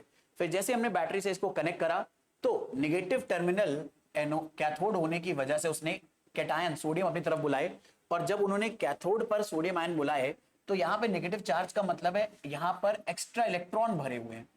तो इन सोडियम आयन को जैसे ही इलेक्ट्रॉन देखे उनकी जीभ लपलपाई और उन्होंने इलेक्ट्रॉन गेन करके सोडियम बना लिया। अब यहां पर गेन ऑफ इलेक्ट्रॉन हुआ है, तो गेन ऑफ इलेक्ट्रॉन को क्या बुलाएंगे, रिडक्शन। और जो क्लोराइड आयन गए थे एनोड पर जो कि पॉजिटिवली चार्ज थे, तो यहां पर इलेक्ट्रॉन की कमी थी, और क्लोरीन के पास देखो इलेक्ट्रॉन भरे पड़े हैं। तो ये जैसे ही गए उन्होंने देखा यार गरीब क्या नाम है एनोड है, उसको इलेक्ट्रॉन चाहिए, तो क्लोराइड ने अपने अंदर से एक इलेक्ट्रॉन निकाल दिया। और नोटिस करना ऊपर जितने इलेक्ट्रॉन यूज हो रहे हैं उतने ही नीचे निकल भी रहे हैं। तो कैथोड पर जितने इलेक्ट्रॉन क्या होंगे, गेन होंगे, एनोड पर उतने ही इलेक्ट्रॉन लूज होंगे। और ये ओवरऑल रिएक्शन हो जाएगी, दोनों को ऐड करके लिखा जा सकता है। तो यही चीज हमें बार बार करानी है। तो देखो रिडक्शन भी हुआ, ऑक्सीडेशन हुआ, और दोनों एक साथ हुए, अलग अलग जगह पर हुए, पर है तो पूरी एक ही चीज ना, और है पूरी एक ही चीज। तो इसे एक साथ जब देखोगे तो ये अपने आप में पूरा का पूरा एक रिडॉक्स रिएक्शन है, जिसे आप कंप्लीटली ऐसे लिख सकते हो कि NaCl का जब इलेक्ट्रोलिसिस कराएंगे तो Na अलग हो जाएगा, और ये जो Cl एटम बने थे, ये Cl एटम आपस में जुड़कर क्लोरीन गैस बना लेंगे, क्योंकि Cl एटम बहुत ज्यादा रिएक्टिव होते हैं। तुरंत ये अपने आप से ही जुड़कर Cl2 के फॉर्म में अपने आप को कन्वर्ट कर लेते हैं और ज्यादा स्टेबल हो जाते हैं। तो यहां पर ऑक्सीडेशन भी हुआ है, रिडक्शन भी हुआ है, इसीलिए एक रिडॉक्स रिएक्शन है। तो याद रखना, इलेक्ट्रोलिसिस का प्रोसेस एक रिडॉक्स रिएक्शन होता है। अब इसमें सबसे इंपॉर्टेंट चीज आ जाती है कि जब हम अलग अलग चीजों का इलेक्ट्रोलिसिस करेंगे तो हमें क्या प्रोडक्ट देखने को मिलेंगे, इलेक्ट्रोलिसिस के क्या क्या प्रोडक्ट होते हैं, इनके बारे में बात कर लेते हैं। तो एक एक करके करेंगे। जैसे मान लो अगर हमें मोल्टन या फ्यूज NaCl का इलेक्ट्रोलिसिस करना है, तो मोल्टन या फ्यूज NaCl का मतलब है हमारे पास NaCl लिक्विड फॉर्म में है। तो अगर NaCl हमारे पास लिक्विड फॉर्म में है, तो अगर मैं तुमसे पूछूं हमारे पास, एक मिनट पेन का कलर चेंज कर लेते हैं यार, ये कलर से आपको अच्छे से दिखेगा नहीं, कलर ले लेते हैं ऑरेंजिश। तो अगर मैं पूछूं हमारे पास आयंस प्रेजेंट कौन से हैं, तो अगर हमने फ्यूज NaCl लिया है या मोल्टन NaCl लिया है, तो हमारे पास जो कैटायन प्रेजेंट होगा वो बस Na+ होगा, और जो एनायन प्रेजेंट होगा वो बस Cl- होगा। और अगर ऐसा है तो हमें पता है कैटायन तो जाएगा कैथोड पर, तो कैथोड पर कौन सी रिएक्शन होगी, तो कैथोड पर कैटायन रिडक्शन करेंगे, रिडक्शन का मतलब इलेक्ट्रॉन गेन करेंगे। तो Na+ को एक इलेक्ट्रॉन चाहिए Na बनाने के लिए, तो यहां हो गया मेरे बच्चे रिडक्शन। ऐसे ही एनोड पर मेरे बच्चे हमें कराना है ऑक्सीडेशन, तो क्लोराइड आयन, एनायंस जाएंगे एनोड पर। तो क्लोराइड आयन जब एनोड पर जाएंगे तो वो इलेक्ट्रॉन अपने अंदर से निकाल के न्यूट्रल हो जाएंगे, और ऊपर एक इलेक्ट्रॉन अगर गेन हुआ है तो नीचे एक इलेक्ट्रॉन निकलेगा, तो एक इलेक्ट्रॉन निकलने के प्रोसेस को क्या बुलाएंगे, ऑक्सीडेशन। तो ये हमारी कैथोड और एनोड पर रिएक्शन होने वाली है, इनको कलेक्टिवली बुलाया जाता है रिएक्शन ऑन इलेक्ट्रोड या इलेक्ट्रोड रिएक्शन। अक्सर आपको इलेक्ट्रोलिसिस के प्रोडक्ट के ऊपर ही क्वेश्चन पूछे जाएंगे, और उनमें बस आपको बता देंगे कि आप किस चीज का इलेक्ट्रोलिसिस कर रहे हो, और आपको बताना पड़ेगा कि एनोड और कैथोड पे कौन सी रिएक्शन हो रही है। और मान लो अगर आपसे कंप्लीट रिएक्शन पूछी जाए तो आपको इनको ऐड करना पड़ेगा। अब इनको जब ऐड करोगे तो एक बात याद रखना, Cl एटम के फॉर्म में एग्जिस्ट नहीं कर पाएंगे, क्योंकि यहां पर जब रिएक्शन हो रही होगी तो एक दो Cl थोड़ी यहां जाएंगे, अरबों खरबों Cl जाएंगे यहां पर। और जब अरबों खरबों Cl एटम बनेंगे तो ऐसे दो दो Cl एटम पेयर में बनाकर बना लेंगे अपने आप को Cl2। और कई किताबों में तो ये बात यहीं पर दे रखी होती है, अरे जब करना ही है तो यहाँ पे 2 ले लो, ये Cl2 बन जाएगा, 2 इलेक्ट्रॉन निकाल दो। अब दोनों में इलेक्ट्रॉन सेम होने चाहिए, तो ऊपर भी 2 इलेक्ट्रॉन के लिए 2 से मल्टीप्लाई कर दो। ऐसा करने से होगा कि अब आप इन्हें बड़े आराम से ऐड कर पाओगे। जब आप इन्हें ऐड करोगे तो 2 Na+ 2 Cl- ऐड होकर क्या बना लेंगे, 2 NaCl कंपाउंड। अब रिएक्शन को ऐड करने का रूल होता है, अपोजिट साइड वाली चीजें कैंसिल आउट हो जाती हैं। तो यहाँ 2 इलेक्ट्रॉन प्रोडक्ट साइड पे हैं, यहाँ 2 इलेक्ट्रॉन रिएक्टेंट साइड पे हैं, तो ये कैंसिल आउट हो जाएंगे, इन्हें लिखने की जरूरत नहीं है। प्रोडक्ट साइड पे बचेगा 2 Na+ और साथ में बचेगा Cl2। तो ये हो जाएगी हमारी कंप्लीट रिएक्शन, जो कि अपने आप में एक रिडॉक्स रिएक्शन भी है। आ रही है बात पकड़ में? चलें नेक्स्ट। अब हम करा रहे हैं electrolysis of aqueous solution of NaCl। अब भाई अपने दिमाग के अंजर पंजर खोल लो, क्योंकि बहुत काम की बात आ रही है। अब बताने के बाद भी अगर तुम एग्जाम में सिली मिस्टेक करके आए, तो अगर मेरे को पता चला तो मेरे सामने उठा के पटक दूंगा मैं तुमको, कि यहां पर हम एक्वस सॉल्यूशन ऑफ NaCl के बारे में बात कर रहे हैं, और ये अपने पास है मोल्टन एंड फ्यूज NaCl। दोनों में फर्क है। मोल्टन एंड फ्यूज NaCl का मतलब है हमारे पास प्योर सिर्फ NaCl है, और उसे हमने लिक्विड फॉर्म में बस कन्वर्ट कर दिया, इसलिए हमारे पास बस 2 ही आयन थे, एक कैटायन Na+, एक एनायन Cl-। बट जब आपने एक्वस सॉल्यूशन ऑफ NaCl लिया तो NaCl आपने वाटर में डाल दिया है, और NaCl अगर आपने वाटर में डाल दिया है तो हमारे पास जो आयन प्रेजेंट होंगे उनमें अब कैटायन नहीं कैटायंस होंगे। NaCl से तो Na+ आ जाएगा, लेकिन वाटर से क्या आ जाएगा, H+। तो याद रखना ये H+ कहां से आ गया है, वाटर से। और ऐसे ही जब हम एनायन लेंगे मेरे बच्चे, तो एनायन हमारे पास Cl- तो आएगा NaCl से, लेकिन वाटर से क्या आ जाएगा, OH-। तो नोटिस करना, जहां हमारे पास मोल्टन या फ्यूज NaCl में कैटायन के नाम पे बस Na+ था, एनायन के नाम पे बस Cl- था, उसी NaCl को बस पानी में डालने से कहानी बदल जाएगी। अब हमारे पास दो कैटायन है Na+ और H+, और दो एनायन है Cl- और OH-, और ये H+ OH- वाटर से आ रहे हैं। तो इससे फर्क क्या पड़ेगा?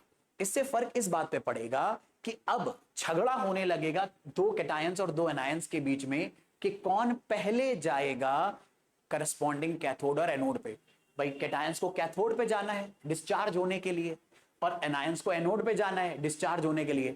जब तक एक एक थे कोई झगड़ा नहीं, जैसे ही दो दो हो गए अब झगड़ा है कि कौन कैथोड पे पहले जाएगा, कौन एनोड पे पहले जाएगा। तो यहां पर जो झगड़ा जीतेगा उससे प्रोडक्ट बनेगा।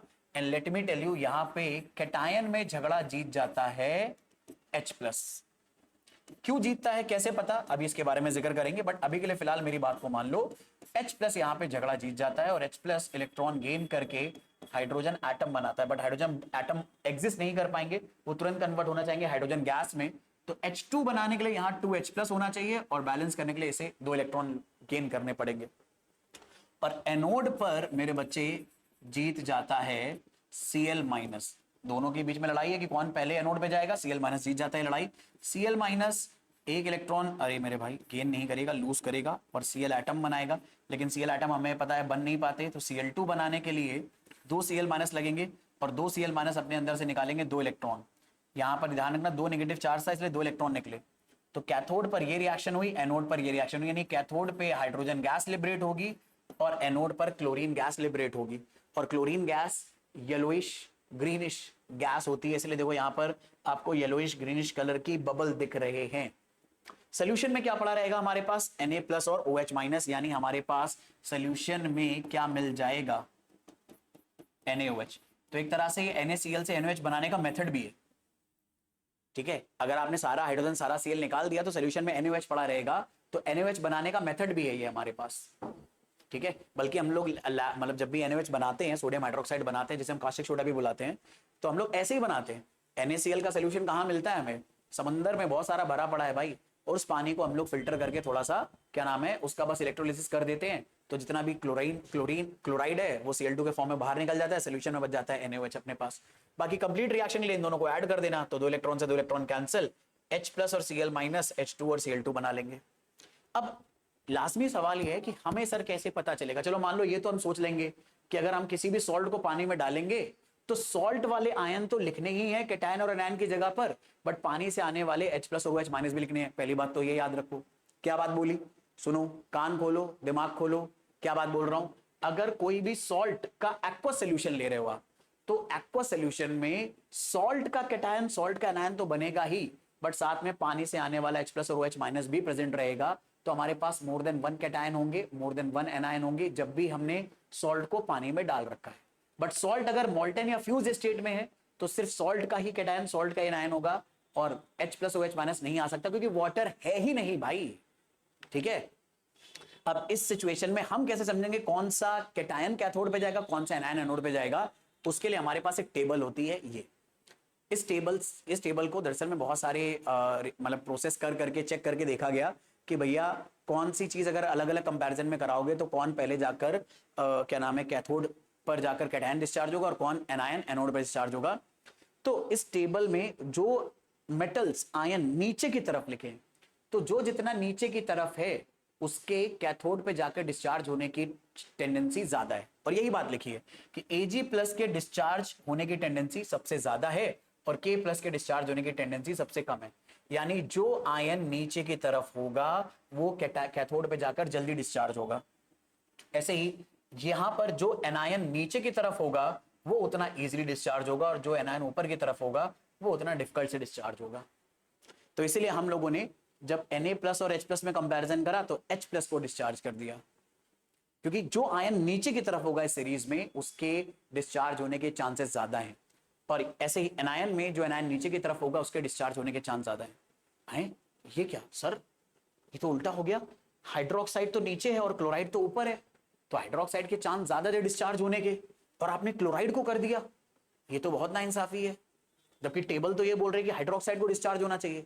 हाँ बिल्कुल सही बात, पर इसके ऊपर टेक्निकल क्वेश्चन पूछा भी जाता है तुमसे कि जब हाइड्रोक्साइड के डिस्चार्ज होने के चांसेस ज्यादा हैं, तो भी NaCl के एक्वा सोल्यूशन में हाइड्रोक्साइड डिस्चार्ज होने की बजाय क्लोराइड का डिस्चार्ज होता है एनोड पे। कारण बताओ, गिव रीजन। तो इसका रीजन बड़ा सिंपल है। दरअसल में हाइड्रोक्साइड दरअसल में बहुत ही स्लोली डिस्चार्ज होता है। मतलब उसको वो डिस्चार्ज आसानी से होगा, ये बात ठीक है, बट वो बहुत स्लोली डिस्चार्ज होता है, उसको डिस्चार्ज होने में बहुत टाइम लगता है। और इसी चक्कर में क्योंकि वो टाइम ले रहा होता है, तब तक क्लोराइड कहता है अबे तू हट, मैं जा रहा, क्योंकि उसे बहुत टाइम लगने वाला है हाइड्रोक्साइड को। तो हाइड्रोक्साइड के डिस्चार्ज होने का इजीनेस तो बहुत ज्यादा है, OH माइनर के डिस्चार्ज होने का एनायन में इजीनेस तो बहुत ज्यादा है, लेकिन वो इतना स्लोली होता है कि अगर उसके ऊपर वाला कोई आयन पड़ा होगा, वो जाकर कह देगा भैया तू स्लोली होता रहे, भले चाहे तू अच्छे से खुश होकर कर सकता है, लेकिन मैं पहले जाके डिस्चार्ज हो ले रहा हूं। ठीक है, तो इसीलिए क्लोराइड क्योंकि जल्दी होने लगता है, तो हमें क्लोरीन जल्दी दिखने लग जाती है, जबकि उसका डिस्चार्ज होना थोड़ा सा डिफिकल्ट है।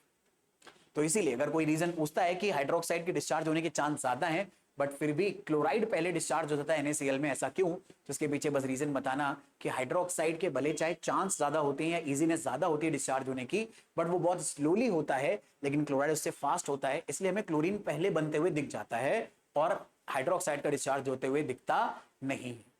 ठीक है, याद रखोगे। अपनी कहानी को आगे बढ़ा देते हैं भाई। अब बात कर लेते हैं कॉपर सल्फेट सॉल्यूशन के इलेक्ट्रोलिसिस के बारे में। तो जब हम कॉपर सल्फेट का, ध्यान से देखना क्या ले रहे हैं, सॉल्यूशन। अबे रुको, पेन का कलर चेंज कर लूं, व्हाइट ले लेते हैं।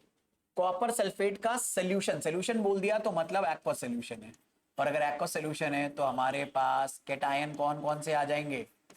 तो कॉपर सल्फेट में आएगा कॉपर 2+ और वाटर से आएगा H+, और एनायन कौन से आ जाएंगे? तो सल्फेट आ जाएगा सॉल्ट से और हाइड्रोक्साइड आ जाएगा वाटर से। अब कैथोड पे कैसा चार्ज होगा? नेगेटिव। ये अपने ऊपर किसको अट्रैक्ट करेगा? कैटायंस को। कैटायन कौन कौन से अपने पास? Cu2+ और H+, और एनोड पर है पॉजिटिव चार्ज, तो ये अपने ऊपर एनायंस को अट्रैक्ट करेगा, जो कि अपने पास सल्फेट और OH-। तो यहां पर कौन जाना चाहेगा? तो टेबल क्या बोल रही है, पहले कैटायन को चेक करो। जो कैटायन नीचे होगा उसके डिस्चार्ज होने के चांस ज्यादा हैं। तो हमारे पास कौन कौन से कैटायन है? कॉपर और H+। तो H+ ऊपर है, कॉपर नीचे है। देखो हाइड्रोजन के नीचे तीन ही आपको कैटायन मिल रहे हैं, Cu2+, Hg2+ और Ag+, यानी कॉपर, सिल्वर और मरकरी। गोल्ड भी आता है बट गोल्ड के आयंस काफी कम मिलते हैं। तो कॉपर, सिल्वर और गोल्ड अगर मिल रहे हैं और इसका एक्वा सोल्यूशन बनाया, तो सुनना ध्यान से, कॉपर, सिल्वर, गोल्ड के सॉल्ट का अगर सोल्यूशन बनाया तो हमेशा कॉपर, सिल्वर और गोल्ड डिस्चार्ज होगा, हाइड्रोजन नहीं। बट उसके अलावा अगर आपने किसी भी सॉल्ट का सोल्यूशन बनाया, सोडियम का बनाया, पोटेशियम का बनाया, कैल्शियम का बनाया, और पानी में डिसॉल्व करके इलेक्ट्रोलिसिस करा, तो हमेशा H+ वो होगा कैथोड पर डिस्चार्ज, क्योंकि H+ नीचे आ रहा है। ठीक है, ये वाली बात याद रखना। सिर्फ 3 सॉल्ट्स ऐसे होंगे, 3 मेटल के सॉल्ट ऐसे होंगे जिनका डिस्चार्ज होगा कैथोड पर हाइड्रोजन की बजाय। बाकी सब सारे सॉल्ट अगर वाटर में डिसॉल्व करोगे तो हाइड्रोजन का ही डिस्चार्ज होगा। तो यहां पर कौन जाके डिस्चार्ज होगा? कॉपर। और अगर एनायंस में बात करें तो सल्फेट सबसे कम चार्ज है डिस्चार्ज होने की टेंडेंसी, और हाइड्रोक्साइड की सबसे ज्यादा है। और सल्फेट के सबसे कम चार्ज डिस्चार्ज होने की टेंडेंसी, सबसे कम टेंडेंसी है डिस्चार्ज होने की, और उसका स्पीड भी बहुत स्लो होता है। तो इसलिए यहां पर मजबूरी में हाइड्रोक्साइड को ही जाकर डिस्चार्ज होने पड़ता है, ये दोनों डिस्चार्ज नहीं हो पाएंगे। और इनकी रिएक्शन लिखिए, कैथोड पर कॉपर 2 इलेक्ट्रॉन गेन करके कॉपर एटम बना लेगा, और एनोड पर ऑक्सीडेशन के दौरान जो हाइड्रोक्साइड है, ये रिएक्शन बड़ी इंपॉर्टेंट है, इसका रट्टा मारना पड़ेगा। तो हाइड्रोक्साइड की 4 यूनिट ऑक्सीडाइज होती हैं और ये बनाती हैं O2 और वाटर, और साथ में 4 इलेक्ट्रॉन लूज होते हैं। अब यहां पे 4 इलेक्ट्रॉन निकले, यहां पर 2, तो इनको ऐड करने के लिए इसको आपको डबल करना पड़ेगा, क्योंकि ऑक्सीडेशन में जितने इलेक्ट्रॉन निकलेंगे रिडक्शन में उतने ही यूज होंगे। हमने क्या करा है, अभी इसको जितने चाहिए तो उतने लिख दिए, लेकिन इनको ओवरऑल अगर जोड़कर लिखना है तो इसको डबल करके हमें ऐड करना पड़ेगा। ठीक है, तो ये वाली बात याद रखना। तो इस तरह से हमें ये रिएक्शन पूरी होते हुए देखने को मिलेगी। और जब कभी भी हाइड्रोक्साइड का रिडक्शन होगा तो ऑक्सीजन और वाटर बनता है, साथ में 4 इलेक्ट्रॉन निकलेंगे और 4 यूनिट ऑफ हाइड्रोक्साइड रिएक्ट करेगा। नेक्स्ट आ जाता है, यार ये आपके स्कूल एग्जाम के लिए बड़ा इंपॉर्टेंट है, बोर्ड एग्जाम के लिए बड़ा इंपॉर्टेंट है, बहुत पूछा जाता है, लेड ब्रोमाइड का इलेक्ट्रोलिसिस। तो लेड ब्रोमाइड का इलेक्ट्रोलिसिस कराने के लिए आप इस तरह का सेटअप बनाते हो। ये हमारा इलेक्ट्रोलिक कंटेनर है जिसे हम बर्नर के ऊपर रखते हैं। इसमें लेड ब्रोमाइड हमने कैसा लिया है? फ्यूज्ड। यानी मोल्टेन स्टेट में। तो मोल्टेन स्टेट में लिया है तो केटायन के नाम पे बस सॉल्ट का मेटल आएगा। तो सॉल्ट में मेटल है लेड, लेड का चार्ज क्या होगा, तो ये नंबर इसको मिल जाएगा, तो हमें मिलेगा Pb2+। और एनायन के नाम पे क्या मिलेगा, सॉल्ट का एनायन जो कि है Br-। तो हमारे पास सॉल्ट के अंदर Pb2+ और Br- होगा। बैटरी का ये नेगेटिव टर्मिनल है तो ये कैथोड हो गया, ये पॉजिटिव टर्मिनल है तो ये एनोड हो गया। एनोड एनायन को अट्रैक्ट करेगा, एनोड एनायन को अट्रैक्ट करेगा और कैथोड कैटायन को अट्रैक्ट करेगा। और ये जो रॉड्स होती हैं ये ग्रेफाइट की बनी होती हैं। याद रखना हमारे इलेक्ट्रोड ऐसी चीज के बने होने चाहिए जो इलेक्ट्रिसिटी कंडक्ट कर सकते हैं।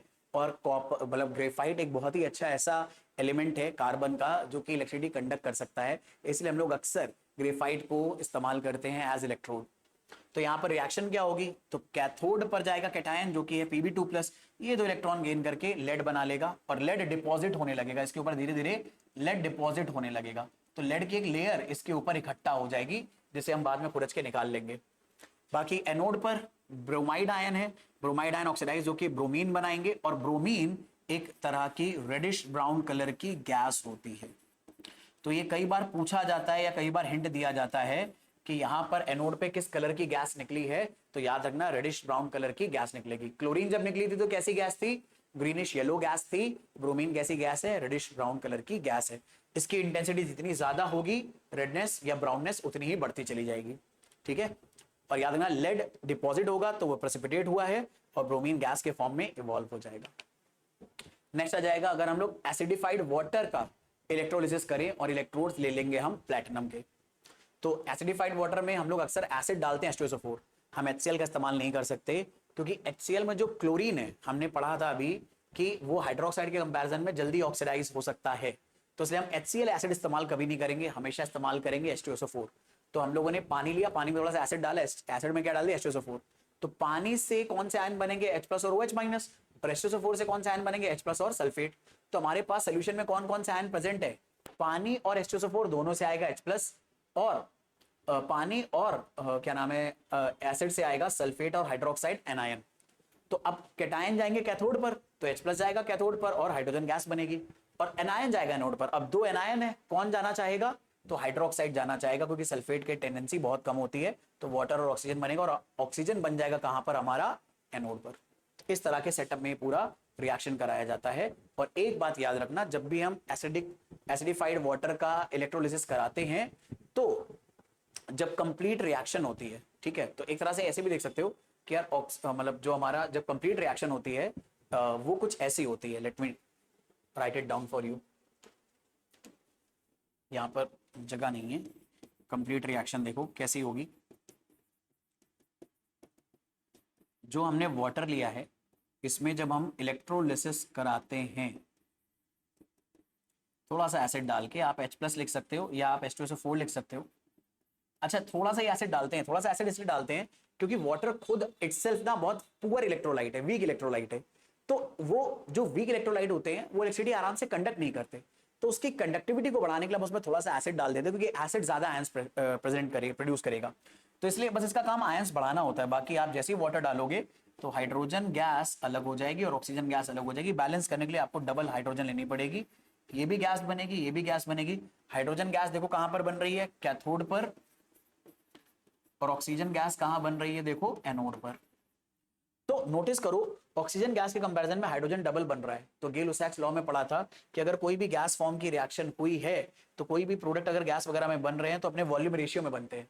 तो हाइड्रोजन का वॉल्यूम डबल बनेगा, ऑक्सीजन का उसके कंपैरिजन में हाफ बनेगा, या जितना ऑक्सीजन बनेगा उसका कंपैरिजन में डबल हाइड्रोजन बनेगा। तो इसलिए नोटिस करो यहां पर जहां कैथोड पर हाइड्रोजन कलेक्ट हुई है उसने डबल वॉल्यूम ऑक्यूपाई करा है ऑक्सीजन के कंपैरिजन में। तो कई बार अगर वो इस तरह की टेबल बना के, इस तरह का डायग्राम बना के छोड़ दे और इनकी नेमिंग करना बंद कर दे, मतलब नेमिंग आपको करनी हो तो कैसे करोगे, जहां पर आपको वॉल्यूम कम दिखे वो समझ जाना एनोड है और वहां ऑक्सीजन बनेगी, जहां पर वॉल्यूम ज्यादा दिखे समझ जाना वहां हाइड्रोजन बनेगी और कैथोड है। और अब बता दिया है, बताने के बाद अगर गलत करा तो समझ लेना। फिर अगर मान लो इसकी नेमिंग वगैरह आ गई डायग्राम की तो आप कैसे करने वाले हो, जहां पर वॉल्यूम ज्यादा होगा तो ज्यादा वॉल्यूम हाइड्रोजन से आएगा और हाइड्रोजन होगी वहां पर, और हाइड्रोजन हमेशा इलेक्ट्रोलिसिस में कहां बनेगा, वाटर के इलेक्ट्रोलिसिस में कैथोड पर, और दूसरी वाली चीज एनोड हो जाएगी। और गैस कौन सी इकट्ठा होगी दूसरी तरफ, ऑक्सीजन। अब यार ये बड़ा इंपॉर्टेंट केस आ जाता है, इसे डिस्कस कर लेते हैं। हम लोग अब इलेक्ट्रोलिसिस कॉपर सल्फेट का कर रहे हैं। अरे कॉपर सल्फेट का कर रहे हैं, वही कॉपर सल्फेट के सोल्यूशन का, अभी तो आपने बताया ये, तो फिर दोबारा क्यों ले रहे हैं? तो दोबारा इसलिए ले रहे हैं क्योंकि यहां पर एक इंटरेस्टिंग केस है। कॉपर सल्फेट के सोल्यूशन का इलेक्ट्रोलिसिस कर रहे हैं, लेकिन इलेक्ट्रोड किसकी ले रहे हैं? कॉपर की ही ले रहे हैं। जबकि पिछली बार हमने जो इलेक्ट्रोड ली थी वो दरअसल में हमने ले ली थी ग्रेफाइट की। ठीक है, ग्रेफाइट ले सकते हो, प्लैटिनम ले सकते हो। तो आपने कॉपर की इलेक्ट्रोड इस्तेमाल नहीं करी थी, आपने प्लैटिनम या फिर ग्रेफाइट इस्तेमाल करा था। तो इससे क्या फर्क पड़ेगा? फर्क पड़ेगा, बहुत ज्यादा फर्क पड़ेगा। और ये याद रखना कि जब भी आप जिस सॉल्ट का, खासतौर पे जिस मेटल के सॉल्ट का इलेक्ट्रोलिसिस करा रहे हो, मेटल कौन है? कॉपर। सॉल्ट क्या है उसका? Copper sulphate. जिस भी मेटल के सॉल्ट का इलेक्ट्रोलिसिस करा रहे हो, अगर उसी मेटल की आपने इलेक्ट्रोड ले ली तो भले ही यहां पर सॉल्यूशन में कैटायन हमारे पास दो आएंगे, Cu2+ और H+, और एनायन दो आएंगे, OH-, मतलब पहले तो कॉपर वाला लिख लेते हैं, सल्फेट और OH-। और इनका जब कैथोड और एनोड पे डिस्चार्ज होने का नंबर आएगा, तो यहां पर अब टेबल हम फॉलो नहीं करेंगे जो हमने अभी टेबल पढ़ी थी, ये वाली। अगर हमने जिस मेटल का, ध्यान सुनना, जिस मेटल के सॉल्ट का इलेक्ट्रोलिसिस करा रहे हैं उसी मेटल का अगर हमने इलेक्ट्रोड ले लिया, तो भले हमारे पास दो कैटायन होंगे, दो एनायन होंगे, उससे कोई फर्क नहीं पड़ेगा डिस्चार्ज होने पे। कैथोड पर वही मेटल का आयन डिस्चार्ज होगा और एनोड पर वही मेटल जो इलेक्ट्रोड के अंदर प्रेजेंट है वो आयन में कन्वर्ट हो जाएगा। और ये बात अब आप इस एनिमेशन में आराम से देख सकते हो कि क्या होने वाला है यहां पर। ठीक है, कॉपर आयन एनोड से बनकर सॉल्यूशन में आए, तो एनोड पर कॉपर से कॉपर आयन बने, और यही कॉपर आयन जो सॉल्यूशन में थे ये चले गए कैथोड के ऊपर डिस्चार्ज होने, तो यही कॉपर आयन कैथोड पे चले गए डिस्चार्ज होने। यानी अगर आपने कॉपर का इलेक्ट्रोड कॉपर सल्फेट के साथ ले लिया तो कॉपर का ही ऑक्सीडेशन होगा और कॉपर का ही रिडक्शन होगा। कॉपर ऑक्सीडेशन करके कॉपर आयन बनाएगा और रिडक्शन करके कॉपर आयन कॉपर बना लेगा। और इस टेक्निक को हम इस्तेमाल करेंगे in the purification of copper. अब इसके बारे में डिस्कस करेंगे, बट याद रखना इसलिए जरूरी होता है जिस मेटल के सॉल्ट का सोल्यूशन आप ले रहे हो इलेक्ट्रोलिसिस करने के लिए, मेटल, उसी मेटल की इलेक्ट्रोड लेनी पड़ेगी। और अगर आपने ऐसा लिया तो आपको फिर कैटायन एनायन का कोई झमेला नहीं करना, जो आपका मेटल है वही कैथोड पर जाकर रिड्यूस होगा और एनोड पर जाकर ऑक्सीडाइज होगा। ठीक है, अब बात कर लेते हैं हमारे पास इलेक्ट्रोलिसिस के क्या क्या एप्लीकेशन आते हैं। तो इलेक्ट्रोलिसिस के तीन मेजर एप्लीकेशन आते हैं अपने पास। पहला, मेटल को इलेक्ट्रोप्लेट करने में, एक इंफीरियर मेटल के ऊपर सुपीरियर मेटल की प्लेटिंग करने में। जैसे हम देखते हैं कि हमारे घरों में कई बार चांदी के ऑर्नामेंट्स होते हैं, ठीक है, या चांदी के बर्तन होते हैं। अब चांदी के बर्तन खालिस यानी प्योर चांदी के नहीं बने होते, क्योंकि प्योर चांदी के तो फिर बहुत ओवर एक्सपेंसिव हो जाएंगे यार, वो उनके चोरी होने का डर भी रहेगा। हम करते क्या है, इंफीरियर मेटल के ऊपर, खासतौर पर जैसे कॉपर हो गया या फिर मान लो सॉरी हमारे पास आयरन वगैरह हो गया, उसके ऊपर हम क्या करते हैं, सिल्वर की कोटिंग करा देते हैं। तो सिल्वर कोटेड होते हैं वो, इसे बुलाते हैं इलेक्ट्रोप्लेटिंग करना। तो इंफीरियर मेटल के ऊपर एक सुपीरियर मेटल की इलेक्ट्रोप्लेटिंग में इलेक्ट्रोलिसिस हमारी हेल्प करता है। बहुत सारे मेटल जब हम उसके ओर में से निकालते हैं तो इम्प्योर निकलते हैं, उसको प्यूरिफाई करने के लिए हमें इलेक्ट्रो रिफाइनिंग करनी पड़ती है। और कई बार तो मेटल को उनके ओर में से निकालने के लिए भी हमें इलेक्ट्रोलिसिस की जरूरत पड़ती है। तो इन तीनों जगह पर इलेक्ट्रोलिसिस का यूज होगा, एक एक करके से पढ़ेंगे। ठीक है, तो इलेक्ट्रोप्लेटिंग क्या है, नाम से मैंने आप डेफिनेशन से बता दिया मैंने आपको। ऐसा प्रोसेस जिसमें एक थिन फिल्म मेटल की चढ़ाई जाती है, जैसे गोल्ड, सिल्वर या निकल की, on another metal article with the help of electricity. और इसको इस्तेमाल क्यों करते हैं, डेकोरेशन पर्पस के लिए या फिर हमारे इंफीरियर मेटल को रस्टिंग और कोरोजन से बचाने के लिए। इसके एग्जांपल देखते हैं जो अपने सिलेबस में है कि अगर मुझे इलेक्ट्रोप्लेटिंग करनी है सिल्वर की, जैसे मान लो मेरे पास एक आयरन की चम्मच है और मुझे इसे सिल्वर से इलेक्ट्रोप्लेट करना है, तो मैं कैसे करूंगा, तो मैं आयरन की चम्मच और सिल्वर की एक प्लेट लूंगा जो हमारे लिए इलेक्ट्रोड का काम करेगी, और इन दोनों को डिप कर दूंगा सिल्वर नाइट्रेट के सोल्यूशन में। यानी हमारे पास सिल्वर नाइट्रेट का अगर सोल्यूशन है तो हमारे पास कैटायन कौन कौन से आ गए, सिल्वर नाइट्रेट की वजह से सिल्वर आ गया और वाटर की वजह से H+ कैटायन आ गया। और एनायन क्या क्या आ जाएंगे अपने पास, तो सिल्वर नाइट्रेट से आएगा NO3- और वाटर से आएगा OH-। और हमारे पास ये जो रॉड है ये सिल्वर की ही रहेगी, और जो हमारी चम्मच है वो जिस भी मेटल की बनी हो, इंफीरियर मेटल की होनी चाहिए कोई। अब सुनना एक इंपॉर्टेंट बात, आपको इलेक्ट्रोप्लेटिंग के दौरान जिस भी चीज के ऊपर इलेक्ट्रोप्लेटिंग करनी है, हमेशा उसे कैथोड बनाना होगा। ये वाली बात याद रखना कि 2000 रुपए का नोट यहां पर क्या हो गया, जिस चीज की इलेक्ट्रोप्लेटिंग करनी है वो हमेशा क्या बनेगा, कैथोड। जिस आर्टिकल की इलेक्ट्रोप्लेटिंग करनी है, जिस आर्टिकल की इलेक्ट्रोप्लेटिंग करनी है वो हमेशा कैथोड बनेगा, हमेशा। और जिस चीज की हेल्प से करनी है उसी का आपको एनोड बनाना पड़ेगा। सिल्वर की हेल्प से करनी है तो सिल्वर का आपने एनोड बना लिया, ठीक है। तो अब होगा क्या, जरा समझो। तो आपको पता है कैटायन हमारे पास सिल्वर है, और सिर्फ 3 ही ऐसे कैटायन है जो हाइड्रोजन की बजाय कैथोड पर जाकर डिस्चार्ज होंगे, सिल्वर, मरकरी और कॉपर। तो आपने सिल्वर लिया हुआ है, तो कैथोड पे कौन जाएगा, सिल्वर। अब कैथोड है क्या, वो है ये आयरन की स्पून। अब इसके ऊपर जाकर सिल्वर आयन इलेक्ट्रॉन गेन करके सिल्वर बना लेगा। तो होगा क्या, सिल्वर के धीरे धीरे इसके ऊपर एटम जमा होने लगेंगे, और जब सिल्वर के धीरे धीरे इसके ऊपर एटम जमा होने लगेंगे तो आधे पौन घंटे या कुछ टाइम के अंदर सिल्वर की इसके ऊपर पूरी की पूरी कोटिंग हो जाएगी।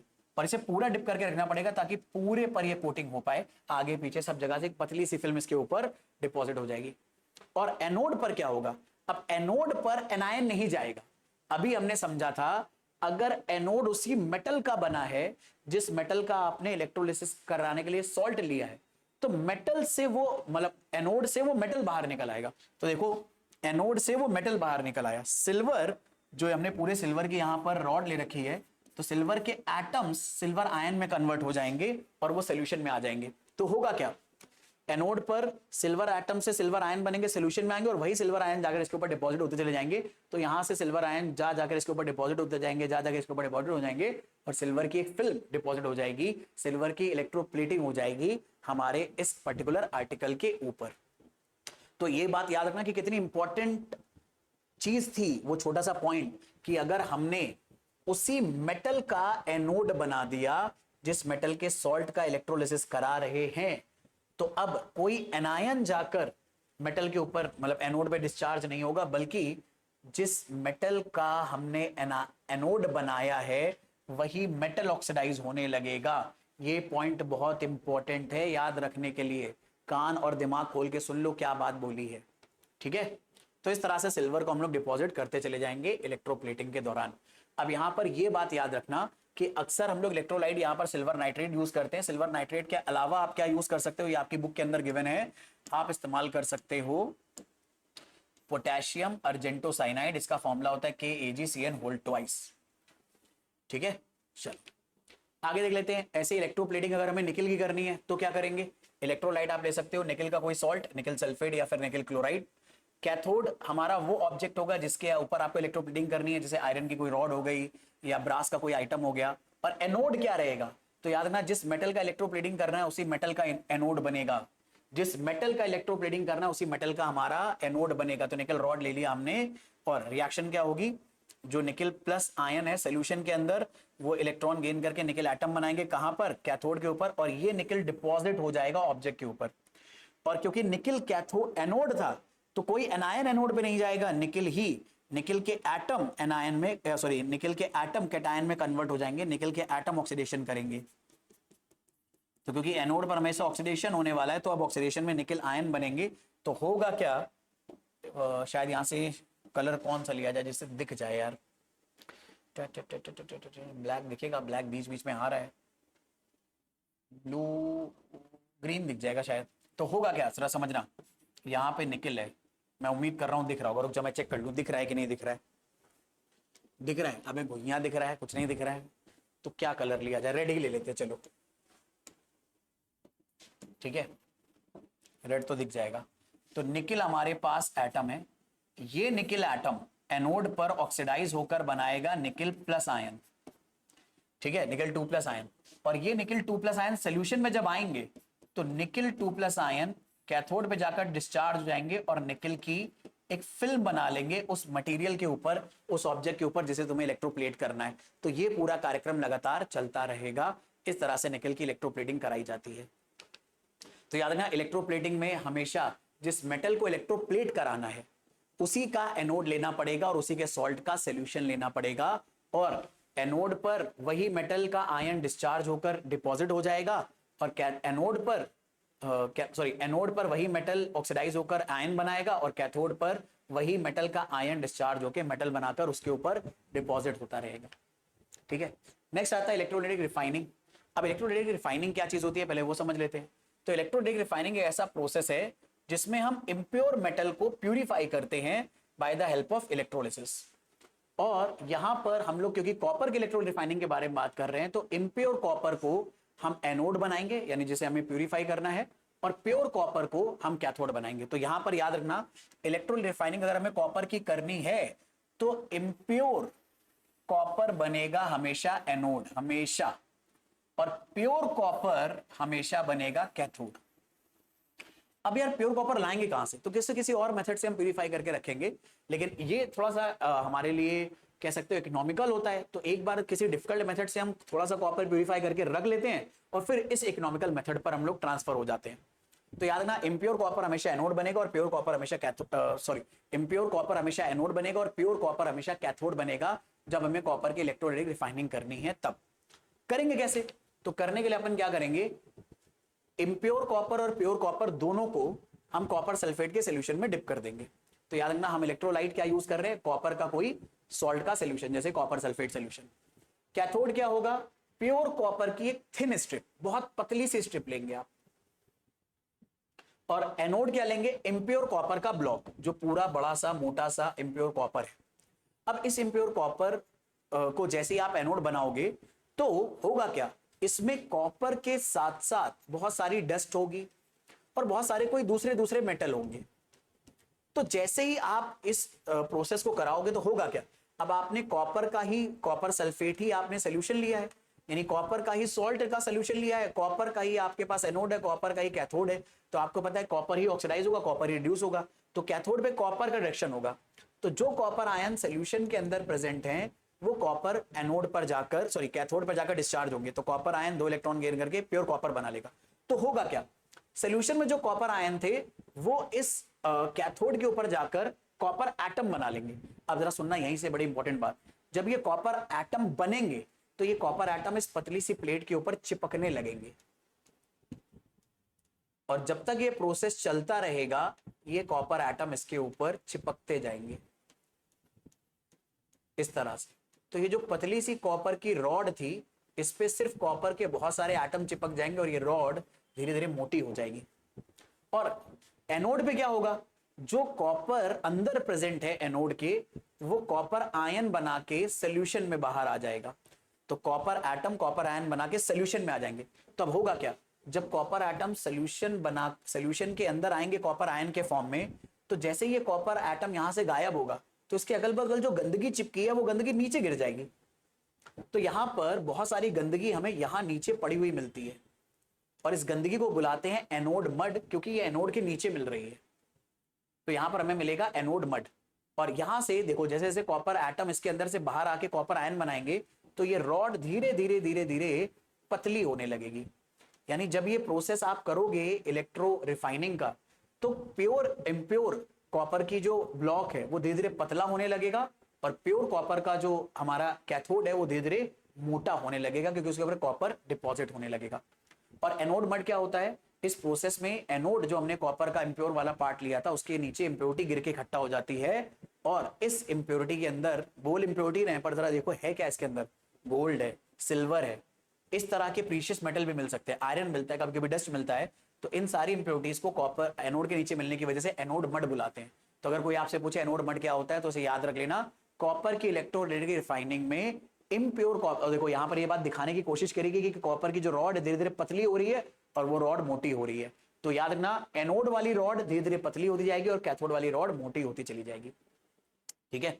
और एनोड मड क्या होता है, तो एनोड मतलब कॉपर की इलेक्ट्रोलाइटिक रिफाइनिंग में इम्प्योर कॉपर एनोड के नीचे जो उसकी इंप्योरिटी है वो प्रोसेस के दौरान नीचे गिर जाती हैं और उन्हीं को एनोड मड बुलाया जाता है। और नीचे क्यों गिर जाती हैं, क्योंकि उन इंप्योरिटी को पकड़ के रखा था इस कॉपर ने जो एनोड के अंदर थी। यहां पर इंप्योरिटी इसके अंदर, इसके अगल बगल इसने पकड़ के रखी थी। तो जब ये यहां गया तो सारी इंप्योरिटी को पकड़ने वाली चीज ही नहीं रही, तो वो नीचे गिर जाएंगी। ठीक है। नेक्स्ट आ जाता है इलेक्ट्रोमेटलर्जी। तो इलेक्ट्रोमेटलर्जी क्या है? तो बहुत सारे मेटल्स को उसके ओर में से निकालने के लिए हमें इलेक्ट्रोलिसिस कराना पड़ता है और इसी प्रोसेस को बुलाते हैं इलेक्ट्रोमेटलर्जी। अब देखो, शुरुआत के जो मेटल्स होते हैं जैसे potassium, sodium, calcium, magnesium, aluminium, इनको इलेक्ट्रोलिसिस की हेल्प से बाहर निकाला जाता है इनके ओर में से। उसके नीचे वालों को आप किसी और की हेल्प से रिड्यूस करके निकाल सकते हो और सबसे नीचे वाले तो खुद ही निकल जाते हैं। तो शुरुआत वाले मेटल्स को उनके ओर में से निकालने के लिए हमें जरूरत पड़ती है दरअसल में इलेक्ट्रोलिसिस की, और इसी प्रोसेस को बुलाते हैं इलेक्ट्रोमेटलर्जी। तो इलेक्ट्रोमेटलर्जी क्या हो गया? एक ऐसा प्रोसेस हो गया जिसमें हम मेटल को उनके ओर में से एक्सट्रैक्ट करेंगे और ऐसे मेटल्स को जो बहुत ज्यादा रिएक्टिव होते हैं जैसे sodium, potassium, sodium, calcium, magnesium, aluminium, इस तरह से। और जब ओर होता है तो ये अपने सॉल्ट के साथ प्रेजेंट रहते हैं, अपने एनायंस के साथ प्रेजेंट रहते हैं। और अपने सिलेबस में जो एक्सट्रैक्शन हमें दे रखा है इलेक्ट्रोमेटलर्जी में, वो एल्युमिनियम का दे रखा है। तो एल्युमिनियम का हम लोग इलेक्ट्रोलिसिस से कैसे हम लोग ओर का एक्सट्रैक्शन करते हैं उसके बारे में बात करते हैं। घबराना मत, डायग्राम को देख के अभी सब समझ में आएगा। तो हम लोग दरअसल में जब भी एल्युमिनियम को उसके ओर में से निकालते हैं तो हम ओर पिक करते हैं aluminium oxide. Aluminium oxide aluminium का बहुत ही बढ़िया ओर है जिससे इकोनॉमिकली बड़े आराम से हम एल्युमिनियम बाहर निकाल सकते हैं। अब एल्युमिनियम ऑक्साइड का फॉर्मूला क्या होता है? Al2O3, लेकिन इसके साथ बहुत सारी इंप्योरिटी होती है, सैंड होती है, डस्ट होती है, और भी बहुत सारी इंप्योरिटीज होती हैं। तो और दूसरी बात, एल्युमिनियम ऑक्साइड का जो टेम्परेचर होता है, सॉरी मेल्टिंग पॉइंट होता है, वो बहुत हाई होता है। तो इसे मोल्टन फॉर्म में लाने के लिए, फ्यूज फॉर्म में लाने के लिए बहुत एनर्जी लगती है। तो इसके मेल्टिंग पॉइंट को कम करने के लिए हम इसमें एक सब्सटेंस ऐड कर देते हैं, क्रायोलाइट, जिसका फॉर्मूला होता है Na3Al(F6). इसमें भी एल्युमिनियम है। तो क्रायोलाइट क्या करता है? एल्युमिनियम ऑक्साइड का एक तो मेल्टिंग पॉइंट कम कर देता है और दूसरा इसकी कंडक्टिविटी को बढ़ा देता है, मतलब अब ये इलेक्ट्रिसिटी बड़े आराम से कंडक्ट कर पाएगा। तो इसलिए इसको क्रायोलाइट में मिला देते हैं और इस प्रोसेस को डेवलप करने वाले साइंटिस्ट की टीम थी हॉल हेरॉल्ड, इसलिए इस प्रोसेस को बुलाया जाता है हॉल हेरॉल्ड प्रोसेस। अब इस प्रोसेस में होगा क्या? ये हमारे पास एक बड़ा सा इलेक्ट्रोलाइटिक चैम्बर है। इलेक्ट्रोलाइटिक चैम्बर में हम आयरन का एक बॉक्स लेते हैं और उस बॉक्स के अंदर एक लाइनिंग बना देते हैं कार्बन की, और इस कार्बन को हम कनेक्ट कर देते हैं बैटरी के पॉजिटिव टर्मिनल से। तो ये हमारा बन गया कैथोड। ऐसे ही हम अब क्या करेंगे? जो सोल्यूशन लेंगे, वो सोल्यूशन नहीं है, वो है दरअसल में फ्यूज्ड फॉर्म के अंदर एल्युमिनियम ऑक्साइड और क्रायोलाइट। तो एल्युमिनियम ऑक्साइड और क्रायोलाइट का मिक्सचर फ्यूज फॉर्म में यानी मोल्टन फॉर्म में लेते हैं। तो यहाँ पे एल्युमिनियम आयन और बहुत सारे फ्लोराइड, सोडियम, ये सब आयन फ्री फॉर्म में ट्रैवल कर रहे होते हैं, और इनके ऊपर हम कार्बन का ही एनोड लगा लेते हैं, मतलब ग्रेफाइट का एनोड ले लिया और इसे बैटरी के, मतलब एनोड को बैटरी के पॉजिटिव से कनेक्ट कर दिया, कैथोड को बैटरी के नेगेटिव से कनेक्ट कर दिया। तो अब ये पूरा नेगेटिवली चार्ज है, जरा नोटिस करो। ये जो कार्बन की हमारी प्लेट है जो बाहर की तरफ है, ये नेगेटिवली चार्ज है और अंदर वाली पॉजिटिवली चार्ज है। तो समझदार बच्चे समझ जाएंगे होगा क्या।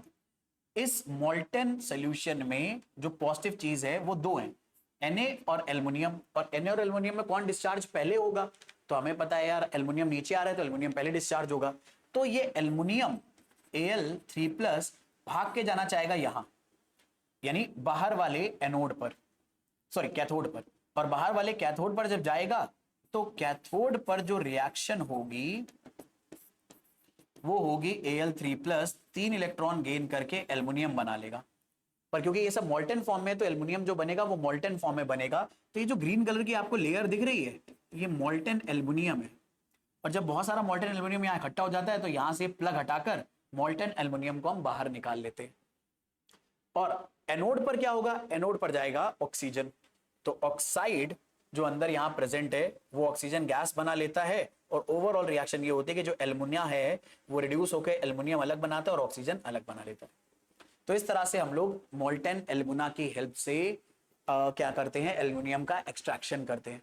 और इलेक्ट्रोलिसिस की हेल्प से एक्सट्रैक्शन बस उन्हीं मेटल्स का होगा जो बहुत ज्यादा रिएक्टिव होते हैं, जो एक्टिविटी सीरीज में ऊपर आते हैं, जैसे कि पोटेशियम, सोडियम, कैल्शियम, मैग्नीशियम और एल्युमिनियम। और अपने सिलेबस में एल्युमिनियम के बारे में ही जिक्र है तो हमने एल्युमिनियम का ही जिक्र पढ़ लिया। तो मुझे उम्मीद है ये सारी बातें आपको समझ में आ गई। अब ये रिएक्शन आपके लिए बड़ी इंपॉर्टेंट है, इनका आप कृपया करके रट्टा मार ले। सारी बात मैंने बता दी है आपको, ठीक है। तो यहाँ पर ये टॉपिक पूरी तरह से खत्म हो गया है और IMD में शो टाइम के अंदर खत्म हो गया है। 1.25 घंटा लगा है, 1.25 घंटे को भी तुम एक तो देखोगे 2x स्पीड पे, ठीक है। तो कुछ तो ले दे के तुम्हारा 35 मिनट के आसपास टाइम जाएगा, और 35 मिनट में भाई बिंदास पूरा टॉपिक अगर कवर हो गया तो तुम्हें सब आ गया। बस ध्यान से इसके नोट्स बना लेना, हालांकि ये नोट्स आपको पीडीएफ फॉर्म में डिस्क्रिप्शन में मिल जाएंगे। और यार अभी तक अपने दोस्तों के साथ अगर चैनल शेयर नहीं करा तो कर दो, उनका भी थोड़ा भला हो जाए यार। कभी कभी कहते हैं ना, नेकी करने का फल अच्छा मिलता है, तो आपने नेकी करी, पता लगे आपके 4 नंबर एक्स्ट्रा आ गए। जैसे नेकी करने का फल कभी कभी बुरा भी मिलता है। मैंने अपने बीटेक के दौरान फर्स्ट ईयर में अपने फ्रेंड को मैथ पढ़ाई खूब जम के। उसको बिल्कुल नहीं आती थी, हम लोग मतलब उसने बहुत सारी क्लासेस बंक करी थी, तो उसको बिल्कुल नहीं आती थी, तो मैंने मैथ पढ़ाई उसको जम के। अब होता क्या था, मेरे से ना मैथ में सिली मिस्टेक्स बहुत होती थी, उससे साले से नहीं होती थी।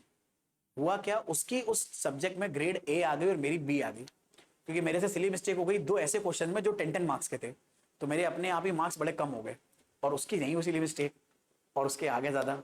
तो कभी कभी नेकी करने से फायदा भी मिलता है और कभी कभी नहीं भी मिलता है, बट तुम फायदा उठा ही लो, कर डालो, ठीक है। बाकी मिलेंगे नेक्स्ट क्लास में, तब तक के लिए जम के पढ़ाई करते रहो, रिविजन करते रहो, और जो भी डाउट्स आते रहे मेरे साथ डिस्कस करते रहो। See you next class, bye everyone, take a very good care of yourself.